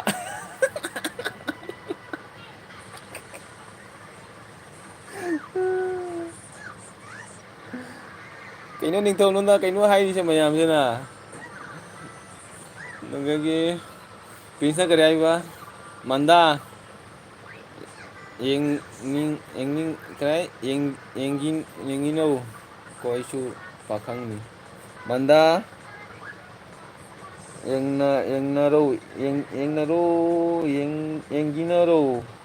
ꯌꯦꯡꯒꯤꯅꯔꯣ ꯀꯣ ꯑꯩꯁꯨ ꯄꯥꯈꯪꯅꯤ ꯍꯥꯏ ꯑꯗꯨꯒ ꯑꯩ blogger ꯐꯦꯃꯤꯂꯤꯅ ꯀꯔꯤꯕ ꯏꯃꯥꯗꯃꯛ ꯍꯣꯏ ꯍꯣꯏ ꯍꯥꯏ blogger family ꯀꯔꯤ ꯏꯟꯖꯥꯡ ꯆꯥꯒꯦ ꯑꯩꯒꯤ ꯑꯦꯜꯕꯤꯗꯥ ꯌꯥꯝ ꯊꯦꯡꯅ ꯂꯥꯛꯏꯀꯣ ꯉꯁꯤ ꯑꯗꯨꯒ ꯑꯩ ꯀꯁꯥꯔ ꯃꯔꯛꯊꯠꯅ ꯈꯨꯃꯦꯟ ꯅꯤꯡꯊꯧ ꯃꯤꯒꯤ ꯆꯥꯛꯀꯧ ꯌꯦꯡꯕꯗ ꯃꯇꯝ ꯃꯥꯡꯍꯟꯒꯅꯨ ꯃꯤꯉꯣꯟꯗ ꯌꯦꯡꯗꯣꯏ ꯁꯔꯨꯛ ꯏꯁꯥꯅ ꯌꯦꯡꯕꯤꯌꯨ ꯀꯔꯤꯝ ꯀꯥꯟꯅꯗꯕꯅꯤ ꯌꯦꯡꯁꯟꯗꯣ ꯁꯔꯨꯛ ꯏꯁꯥꯒꯤ ꯌꯦꯡꯕꯤꯌꯨ ꯀꯔꯤꯝ ꯀꯥꯟꯅꯗꯕꯅꯤ ꯍꯥꯏ ꯆꯨꯝꯃꯤ ꯀꯁꯥꯔ ꯃꯣꯏꯔꯥꯡꯊꯦꯝꯅ ꯍꯥꯏꯁꯦ ꯇꯅꯨ ꯁꯤꯡꯍꯅ ꯀꯔꯤ ꯍꯥꯏꯕ ꯏꯆꯦꯅ ꯑꯣ ꯃꯌꯥꯝ ꯃꯤꯇꯩ ꯅꯤꯡꯊꯧꯁꯦ ꯊꯥꯡ ꯄꯥꯏꯗꯦꯀꯣ ꯍꯥꯏ ꯑꯗꯨꯗꯒꯤ ꯅꯤꯡꯊꯧꯅ ꯀꯔꯤ ꯍꯥꯏꯕ ꯍꯦꯝꯃꯤꯕꯤ ꯄꯇꯥꯂꯣ ꯒꯥꯔꯤꯕꯨ ꯀꯔꯤ ꯗꯨꯋꯥ ꯂꯪꯒꯤꯒꯩ ꯀꯩꯅꯣ ꯍꯥꯏꯁꯦ हमें भी पता लो गरीबों की दुआ लगेगी हमें भी मासे मुझे भी पता लो गरीब का क्या दुआ लगेगा है माने दुगई तनुना करे इचेना मंदा आई नोसन करे कछार मोइरांथेमना करे तनु इनेमा आई पुक नारे आई मंदा ब्लॉगना नोसन करे दुगई दुलुना करे आई तुमगे लोइसल्लो एलबी याद्रे आई कपल दुगई ꯄ꯭ꯔꯤꯟꯁꯅ ꯀꯔꯤ ꯍꯥꯏꯕ ꯃꯟꯗꯥ ꯀꯥꯏꯗ ꯌꯦꯡꯉꯤꯅꯣ ꯍꯥꯏꯅꯕ ꯂꯥꯛꯂꯒꯦ ꯀꯔꯤ ꯀꯩ ꯑꯉꯥꯏꯒꯩꯅꯣ ꯍꯥꯏꯕ ꯂꯥꯛꯂꯒꯦ ꯍꯥꯏ ꯑꯖꯦꯕ꯭ꯔꯣ ꯂꯣꯏꯁꯜꯂꯣꯅꯦ ꯍꯥꯏ ꯅꯈꯣꯅꯦ ꯀꯗꯥꯏ ꯗꯨꯂꯨ ꯉꯥꯛꯇꯪ ꯅꯈꯣ ꯋꯥꯔꯤ ꯅꯨꯡꯉꯥꯏꯔꯤ ꯅꯈꯣ ꯇꯅꯨꯁꯤꯡꯍꯅ ꯏꯆꯦꯅ ꯀꯔꯤ ꯍꯥꯏꯕ ꯕ꯭ꯂꯣꯒꯔ ꯅꯪ ꯌꯦꯡꯉꯨꯀꯣ ꯂꯥꯏ ꯍꯔꯥꯎꯕꯁꯦ ꯖꯒꯣꯏ ꯅꯨꯡꯉꯥꯏꯕꯅꯤ ꯌꯥꯏ ꯑꯗꯨꯒ ꯃꯟꯗꯥ ꯕ꯭ꯂꯣꯛꯅ ꯀꯔꯤ ꯍꯥꯏꯕ ꯑꯩꯈꯣꯏꯗꯗꯤ ꯍꯧꯖꯤꯛ ꯈꯦꯠ ꯂꯥꯎꯕ ꯄꯥꯈꯪꯅ ꯑꯣꯔꯣ ꯀꯦꯟꯅ ꯖꯟꯅ ꯁꯤꯗꯔꯦ ꯑꯣꯔꯣ ꯀꯦꯟꯅ ꯌꯥꯡꯅ ꯁꯤꯗꯣꯔꯦ ꯍꯥꯏ ꯑꯗꯨꯗꯒꯤ ꯃꯟꯗꯥꯅ ꯀꯔꯤ ꯍꯥꯏꯕ ꯅꯪꯇ ꯅꯨꯄꯤ ꯐꯖꯕ ꯐꯪꯉꯣ ꯍꯥꯏ ꯇꯥꯕ꯭ꯔꯥ ꯀꯔꯤ ꯃꯟꯗꯥꯅ ꯍꯥꯏꯁꯦ ꯄ꯭ꯔꯤꯟꯁ ꯅꯪꯇ ꯅꯨꯄꯤ ꯐꯖꯕ ꯐꯪꯉꯣ ꯍꯥꯏ ꯕ꯭ꯂꯣꯒꯔ ꯐꯦꯃꯤꯂꯤꯅ ꯀꯔꯤ ꯍꯥꯏꯕ ꯇꯅꯨ ꯍꯣꯏ ꯏꯆꯦ ꯍꯥꯏ ꯑꯗꯨꯗꯒꯤ ꯗꯨꯂꯨꯅ ꯅꯝꯃ ꯇꯅꯨ ꯍꯥꯏ ꯃꯃꯤꯠ ꯌꯦꯡꯉꯦ ꯐꯥꯛꯇꯣꯛꯑꯒ ꯁꯥꯏꯠꯇꯒꯤ ꯃꯟꯗꯥ ꯕ꯭ꯂꯣꯛꯅ ꯅꯣꯛꯁꯟꯈꯔꯦ ꯀꯁꯥꯔ ꯃꯣꯏꯔꯥꯡꯊꯦꯝꯅ ꯑꯥꯔꯖꯦ ꯅꯪ ꯀꯣꯃꯦꯟ ꯄꯥꯕꯗ ꯁꯤ ꯇꯥꯔꯦ ꯌꯥꯏ ꯀꯁꯥꯔ ꯃꯣꯏꯔꯥꯡꯊꯦꯝꯅ ꯅꯣꯛꯁꯟꯈ꯭ꯔꯦ ꯑꯗꯣ ꯃꯟꯗꯥꯅ ꯀꯔꯤ ꯄꯥꯝꯖꯗꯦ ꯑꯩꯕꯨ ꯄꯥꯝꯖꯗꯦ ꯏꯕꯨꯡꯉꯣ ꯇꯅꯨꯏꯁꯤꯅ ꯀꯔꯤ ꯅꯪꯊꯧ ꯅꯪ ꯇꯨꯝꯃꯣ ꯌꯥꯔꯦ ꯅꯪ ꯍꯧꯖꯤꯛ ꯗꯣꯁꯥ ꯀꯥꯏꯀꯣ ꯍꯥꯏ ꯑꯗꯨꯗꯒꯤ ꯃꯟꯗꯥꯅ ꯀꯔꯤꯕ ꯍꯥꯏꯕꯒ ꯂꯥꯛꯀꯅꯨ ꯍꯥꯏ ꯑꯗꯨꯗꯒꯤ ꯅꯤꯡꯊꯧꯅ ꯀꯔꯤꯕ ꯃꯟꯗꯥ ꯑꯍꯜ ꯂꯃꯟ ꯄꯨꯔꯒ ꯂꯥꯛꯀꯦ ꯃꯥꯡꯒꯣꯟ ꯀꯥꯔꯒꯦꯀꯣ ꯍꯥꯏ ꯑꯍꯜ ꯂꯃꯟ ꯄꯨꯔꯒ ꯃꯥꯡꯒꯣꯟ ꯀꯥꯔꯒꯦ ꯍꯥꯏ ꯑꯗꯨꯒ ꯃꯟꯗꯥꯅ ꯀꯔꯤ ꯍꯥꯏꯕ ꯅꯨꯄꯥ ꯐꯖ ꯐꯖꯕ ꯂꯩ ꯑꯩꯈꯣꯏ ꯍꯣꯖꯥꯏꯗ ꯍꯥꯏ ꯑꯗꯨꯒ ꯇꯅꯨꯅ ꯏꯆꯦꯅ ꯀꯔꯤ ꯍꯥꯏꯕ ꯗꯨꯂꯨ ꯑꯩꯅ ꯄꯨꯡ ꯌꯩꯔꯨ ꯍꯥꯏꯔꯒ ꯗꯨꯂꯨ ꯄꯨꯡ ꯌꯩꯔꯣꯍꯦ ꯋꯥꯔꯤ ꯅꯨꯡꯉꯥꯏꯔꯤ ꯅꯪ ꯄꯨꯡ ꯌꯩꯔꯣ ꯗꯨꯂꯨꯅ ꯇꯛꯈꯤꯇꯥ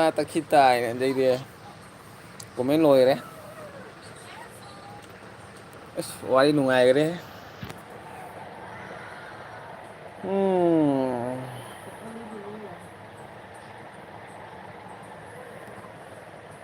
ꯃꯟꯗꯥ ꯇꯅꯨ ꯏꯆꯦꯅ ꯀꯔꯤ ꯍꯥꯏꯕ ꯃꯟꯗꯥ ꯂꯣꯏꯔꯦ ꯍꯥꯏꯅ ꯅꯣꯛꯁꯟꯈꯔꯦ ꯑꯗꯨꯒ ꯃꯟꯗꯥꯅ ꯀꯔꯤ ꯍꯥꯏꯕ ꯅꯤꯄꯥꯅ ꯖꯃꯟꯅ ꯁꯤꯗꯣꯔꯦ ꯍꯥꯏ ꯅꯤꯄꯥ ꯖꯃꯟꯅ ꯁꯤꯗꯣꯔꯦ ꯍꯥꯏ ꯑꯗꯨꯗꯒꯤ ꯀꯔꯤ ꯅꯤꯡꯊꯧꯅ ꯀꯔꯤ ꯄꯨꯡ ꯌꯩꯔꯣ ꯂꯨꯍꯣꯡꯗꯣꯔꯕꯅꯤ ꯍꯥꯏ ꯄꯨꯡ ꯌꯩꯔꯣ ꯂꯨꯍꯣꯡꯗꯣꯔꯕꯅꯤ ꯍꯥꯏ ꯗꯨꯂꯨ ꯅꯪ ꯄꯨꯡ ꯌꯩꯔꯣ ꯅꯤꯡꯊꯧ ꯂꯨꯍꯣꯡꯗꯣꯔꯦ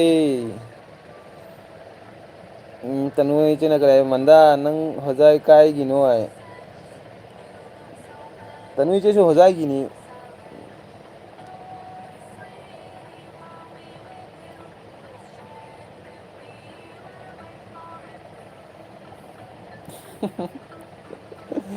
Ningthau cái này bro, Ningthau này bro.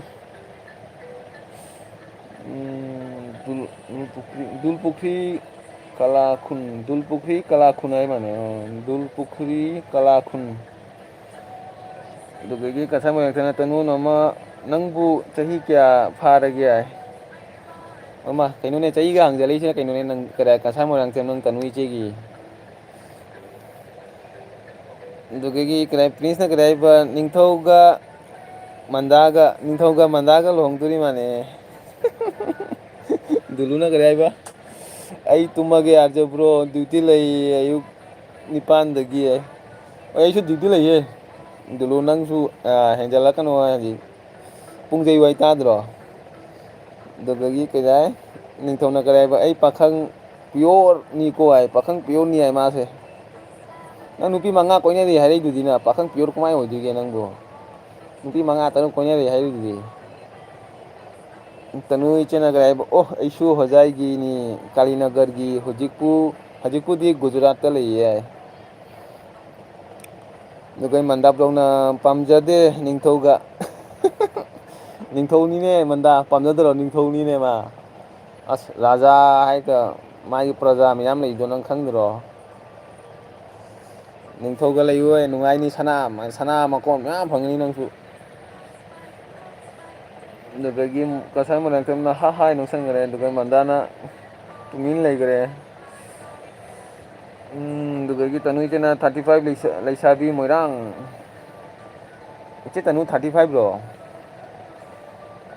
Dugai kasai mo nang temna manda ha hai nung sang gare dugai prince na kare moirang te mana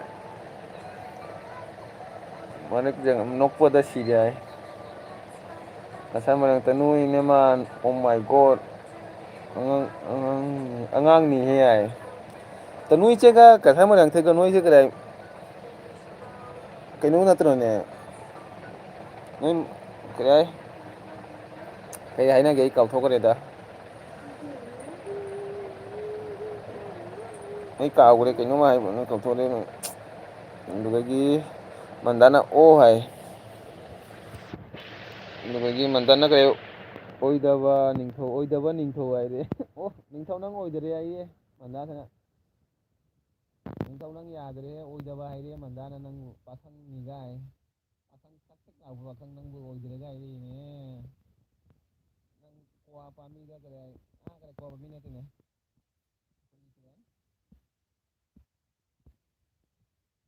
Lota pami ai ga lota pami da hai do ge nung dang ni. Moirang theng manda se yadi moirang theng nangonda oina laglagi ai. Moirang theng manda yadi ai. Moirang theng da oina laglagi ai. Yadraba ma se. Tanu jena manda nang rani oini ko oinin do ai. Ani ne ko Ningthau ga re di rani oini ni ge no manda si. Nang rani oinin ga manda nang bu Ningthau ga leida loina leida ni nang rani oini ni ge no. Mandana ga re ba sana ka pamjade Ningthau su. Sana ka pamjade Ningthau su ai. Dugai dulu na ga re ba manda angak ko ni ai. Tanu ha aje 35 ni oh che jam jam da. Mandana ga duplicate Ningthau ni ai.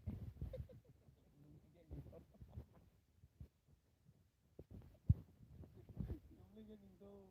Nang mami change to ge nang Ningthau nang kana dare nang bo Ningthau ni ai nang kana dare mandana nok sang gare. Dugai tanu ichena manda ai nok ai dugai dulu na ga manda tumba kairam mani hojiki ai. Tumba kairam mani hojiki ai. Wari nungai ye. Ningthau na kare manda lawrage ai na leiraga nang na tumba kaina ni ai. Ngasi fix tawrage Ningthau ga manda ga se. Dugai kare prince na kare ba manda rani ohengi singasan thamangi ai. Dugai mandana oh hai re dugai mandana kare Ningthau ga paina leire Ningthau ga paina leiro ai. Ningthau ga paina leiro ai. Mandana nok sang gare duran kare dulu na kare Punjab tu Mera Rani ne tinu me महल दिला दूंगा बंजा तू मेरी रानी मैं तेनू महल दिला दूंगा तुम्हें कराए दुलू कराए निंथौनिगा अभी रानी ने लेदुनी कराए कनोगा मंदागा अगर निंथौना कराए साउंड कइनोम तो तौरे कम कदौरगे तो मंदाना कराए मखोन तादे मखोन तादबा जेंगु मयाम निंथौ मोरसे आई निंथौ मोरसे नसंगरे मखोन तादर अइगी मखोनसे ꯑꯗꯨꯗꯒꯤ ꯀꯁꯥꯏ ꯃꯣꯏꯔꯥꯡꯊꯦꯝ ꯈꯨꯃꯟ ꯅꯤꯡꯊꯧ ꯑꯩꯗꯤ ꯊꯋꯥꯏ ꯑꯃ ꯂꯩꯖꯩ ꯀꯅꯥꯃꯒꯤ ꯃꯊꯧ ꯇꯥꯗꯦ ꯑꯩꯒꯤ ꯊꯃꯣꯏꯗ ꯑꯩꯒꯤ ꯅꯨꯡꯁꯤꯕ ꯅꯨꯡꯁꯤꯕ ꯃꯈꯥꯇꯅꯤ ꯀꯔꯤ ꯅꯨꯡꯁꯤꯕ ꯃꯈꯥꯇꯅꯤ ꯂꯨꯍꯣꯡꯕ ꯂꯥꯛꯎ ꯀꯅꯥ ꯀꯅꯥ ꯍꯧꯅꯔꯒ ꯅꯣꯏ ꯃꯈꯥ ꯊꯥꯕ ꯑꯉꯥꯡꯅꯤ ꯄꯣꯌꯦꯡ ꯈꯣꯝꯅ ꯂꯩꯍꯧꯔꯣ ꯍꯥꯏ ꯑꯗꯨꯗꯒꯤ ꯅꯤꯡꯊꯧꯅ ꯀꯔꯤ ꯍꯥꯏꯕ ꯃꯟꯗꯥ ꯂꯩꯔꯝꯕꯤꯒꯤ ꯐꯝ ꯀꯔꯤ ꯂꯥꯏꯔꯝꯕꯤꯒꯤ ꯐꯝ ꯍꯥꯞꯄꯤꯒꯦ ꯍꯥꯏ ꯑꯗꯨꯗꯒꯤ ꯃꯟꯗꯥꯅ ꯗꯥꯗꯤ ꯍꯥꯏ ꯅꯣꯛꯁꯟꯈꯔꯦ ꯑꯗꯨꯗꯩ ꯕ꯭ꯂꯣꯒꯔ ꯀꯩꯅꯣ ꯍꯥꯏꯕ ꯃꯟꯗꯥ ꯕ꯭ꯂꯣꯛ ꯇꯧꯈ꯭ꯔꯕꯅꯤꯀꯣ ꯍꯥꯏ ꯃꯟꯗꯥꯗ ꯅꯣꯟꯗ ꯀꯔꯤ ꯁꯥꯞ ꯇꯧꯈ꯭ꯔꯕꯅꯤ ꯍꯥꯏ ꯑꯗꯨꯒ ꯃꯟꯗꯥꯅ ꯀꯔꯤ ꯊꯦꯡꯛꯌꯨ ꯍꯥꯏ ꯑꯗꯨꯒꯩ ꯗꯨꯂꯨꯅ ꯑꯥꯔꯖꯦ ꯕ꯭ꯔꯣ ꯑꯦꯜꯕꯤ ꯂꯣꯏꯁꯜꯂꯣ ꯍꯥꯏꯔꯦ ꯁꯥꯎꯟ ꯇꯥꯗ꯭ꯔꯦ ꯁꯥꯎꯟ ꯇꯥꯗ꯭ꯔꯅꯦ ꯑꯩ ꯁꯥꯎꯟ ꯇꯥꯕ꯭ꯔꯥ ꯌꯦꯡꯉꯨꯗꯣ ꯍꯧꯖꯤꯛꯇꯤ ꯗꯨꯂꯨ ꯇꯅꯨꯁꯤꯡꯅ ꯗꯨꯂꯨ ꯄꯨꯡ ꯍꯥꯏꯅ ꯅꯣꯛꯈꯔꯦ ꯑꯗꯨꯒ ꯗꯨꯂꯨꯅ ꯀꯔꯤ ꯅꯃ ꯇꯅꯨ ꯑꯩ ꯇꯨꯝꯃꯦ ꯋꯥꯔꯦ ꯁꯩꯇ ꯍꯧꯖꯤꯛꯇꯤ ꯑꯗꯨꯒ ꯅꯤꯡꯊꯧꯅ ꯀꯔꯤꯕ ꯃꯟꯗꯥ ꯋꯥꯈꯜꯅ ꯁꯥꯒꯠꯂꯨꯕ ꯑꯌꯥꯒꯤ ꯅꯤꯡꯂꯥꯟꯒꯤ ꯊꯣꯡ ꯇꯦꯛꯂꯦꯗꯣ ꯑꯩ ꯊꯃꯣꯏ ꯀꯥꯏꯔꯦ ꯍꯥꯏ ꯕ꯭ꯂꯣꯒꯔ ꯐꯦꯃꯤꯂꯤ ꯑꯞꯗꯥꯅ ꯑꯗꯨꯒ ꯀꯁꯥ ꯃꯔꯛꯇꯅ ꯈꯨꯃꯟ ꯅꯤꯡꯊꯧ ꯑꯩꯈꯣꯏ ꯏꯊꯛꯀꯤ ꯃꯌꯥꯝ ꯉꯥꯏꯕꯗ ꯑꯩꯈꯣꯏꯗꯤ ꯅꯤꯡꯁꯤꯡꯈꯤꯕ꯭ꯔꯥ ꯈꯪꯗꯦ ꯑꯗꯨꯅ ꯉꯥꯏꯔꯔꯣꯏ ꯄꯣꯌꯦꯡ ꯈꯣꯝꯃꯨꯔꯣ ꯅꯉꯥꯏ ꯄꯣꯌꯦꯡ ꯈꯣꯝꯃꯨꯔꯣ ꯅꯪ ꯑꯗꯨꯒ ꯃꯟꯗꯥꯅ ꯑꯦꯟ ꯀꯣꯃꯦꯟ ꯗꯥꯅ ꯑꯩꯒ ꯕ꯭ꯂꯣꯒꯔꯅ ꯃꯤꯁꯤꯡ ꯀꯌꯥꯝ ꯀꯨꯏꯅ ꯇꯨꯝꯗꯅ ꯂꯩꯕ ꯉꯝꯒꯦ ꯉꯁꯤꯗꯤ ꯀꯔꯤ ꯃꯤꯁꯤꯡ ꯀꯌꯥꯝ ꯀꯨꯏꯅ ꯇꯨꯝꯗꯅ ꯂꯩꯕ ꯉꯝꯒꯦ ꯉꯁꯤꯗꯤ ꯍꯥꯏ ꯑꯗꯨꯒ ꯃꯟꯗꯥ ꯕ꯭ꯂꯣꯛꯅ ꯅꯣꯛꯁꯟꯈꯔꯦ ꯑꯗꯨꯒ ꯃꯟꯗꯥꯅ ꯀꯔꯤ ꯍꯥꯏꯕ ꯅꯨꯡꯉꯥꯏꯇꯦ ꯅꯤꯡꯊꯧꯁꯦ ꯑꯩ ꯅꯨꯄꯤ ꯄꯤꯕꯤꯒꯦ ꯍꯥꯏ ꯅꯤꯡꯊꯧ ꯅꯨꯡꯉꯥꯏꯇꯦ ꯍꯥꯏ ꯅꯉꯣꯟꯗ ꯅꯨꯄꯤ ꯑꯃ ꯄꯤꯕꯤꯒꯦ ꯍꯥꯏ ꯃꯟꯗꯥꯅ ꯅꯨꯄꯤ ꯂꯩ ꯃꯥꯅꯦ ꯃꯟꯗꯥꯅ ꯅꯨꯄꯤ ꯁꯦꯝꯕꯤꯔꯒꯦ ꯍꯥꯏ ꯅꯪꯒꯤ ꯈꯨꯃꯟ ꯅꯤꯡꯊꯧ ꯆꯦꯅꯦꯜ ꯂꯥꯛꯑꯦꯅꯦ ꯃꯥ ꯈꯨꯃꯟ ꯅꯤꯡꯊꯧꯗꯒꯤ ꯃꯌꯥꯝ ꯋꯥꯔꯤ ꯅꯨꯡꯉꯥꯏꯔꯤꯀꯣ ꯍꯥꯏ ꯀꯩꯅꯣꯁꯤꯅ ꯕꯥꯏ ꯕꯥꯏ ꯑꯣꯜ ꯒꯨꯗ ꯅꯥꯏꯠ ꯍꯥꯏ ꯑꯗꯨꯒ ꯃꯟꯗꯥꯅ 50 years ꯁꯨꯕ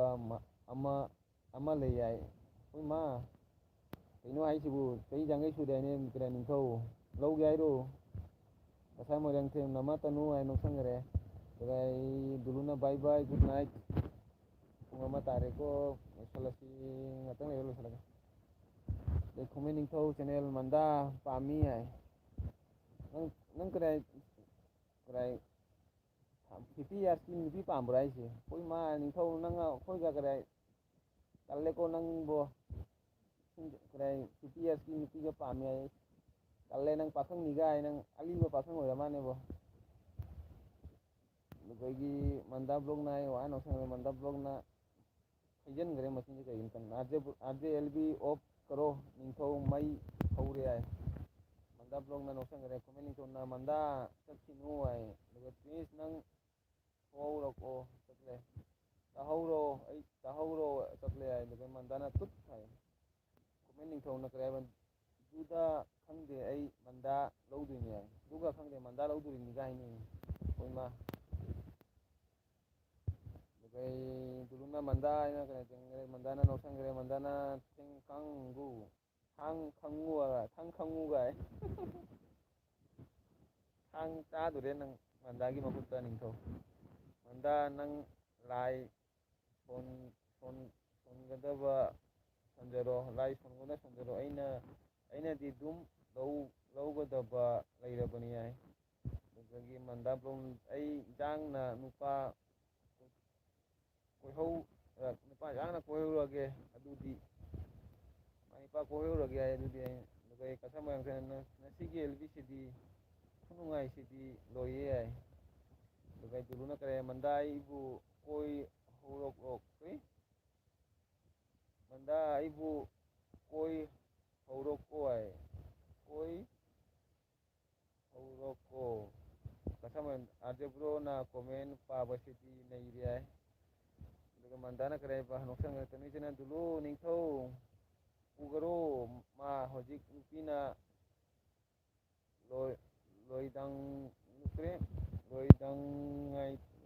ꯂꯣꯏꯉꯥꯏ ꯇꯥꯔꯦ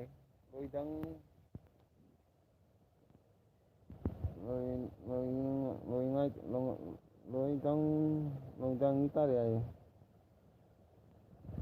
ꯑꯣ ꯀꯔꯤꯅꯣ ꯑꯗꯨꯒ ꯅꯃꯥ ꯇꯅꯨ ꯍꯥꯏ ꯅꯣꯛꯁꯜꯂꯦ ꯈꯨꯃꯟ ꯅꯤꯡꯊꯧꯅ ꯃꯟꯗꯥꯁꯦ ꯌꯥꯗꯕꯅꯤꯅ ꯐꯥꯔꯒ ꯂꯧꯗꯨꯔꯕꯅꯤ ꯍꯥꯏ ꯃꯟꯗꯥ ꯐꯥꯔꯒ ꯂꯧꯔꯒꯦ ꯍꯥꯏ good night okay good night ꯉꯁꯤꯗꯤ ꯃꯌꯥꯝ ꯁꯥꯎꯕ ꯌꯥꯗꯦ ꯇꯨꯝꯃꯒꯦ ꯇꯨꯝꯃꯣ ꯈꯨꯃꯟ ꯅꯤꯡꯊꯧ ꯃꯟꯗꯥ ꯄ꯭ꯔꯦꯡꯅꯤꯀꯣ ꯍꯥꯏ ꯑꯗꯨꯒ ꯑꯩ ꯐꯥꯒꯤ ꯐꯅꯤꯁꯨ ꯈꯔꯗꯤ ꯇꯧ ꯇꯥꯔꯦ ꯍꯥꯏ ꯑꯗꯨꯒ ꯗꯨꯂꯨꯅ ꯍꯥꯍꯥ ꯃꯟꯗꯥ ꯍꯥꯏ ꯃꯌꯥꯝ ꯂꯣꯏꯁꯤꯜꯂꯁꯤ ꯒꯨꯗ ꯅꯥꯏꯠ ꯇꯧꯔꯣ ꯇꯨꯝꯃꯁꯤ ꯊꯦꯡꯉꯦ ꯄꯨꯡ 1 ꯍꯦꯜꯂꯦ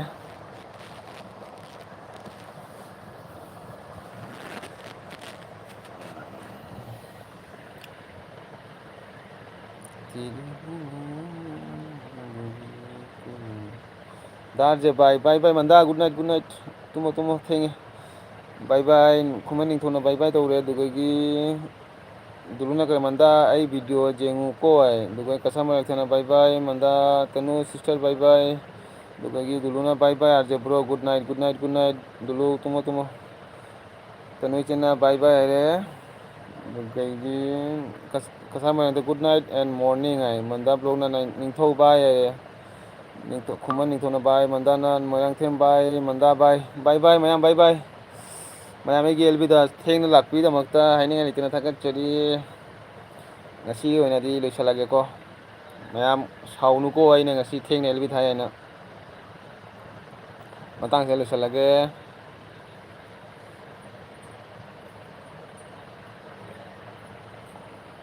ꯁꯣꯏꯕ ꯈꯣꯠꯄ ꯌꯥꯎꯔꯁꯨ ꯀꯔꯤ ꯁꯨꯝ ꯐꯥꯒꯤ ꯑꯣꯏꯅ ꯇꯧꯔꯁꯤꯀꯣ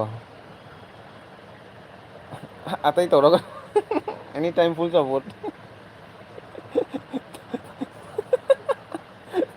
ꯗꯨꯂꯨ ꯀꯩꯗꯧꯔꯒꯦ ꯑꯇꯩ ꯇꯧꯔꯛꯀꯅꯨ ꯍꯥꯏꯁꯤꯅ ꯑꯇꯩ ꯇꯧꯔꯛꯀꯅꯨ ꯑꯩ ꯇꯧꯔꯔꯣꯏ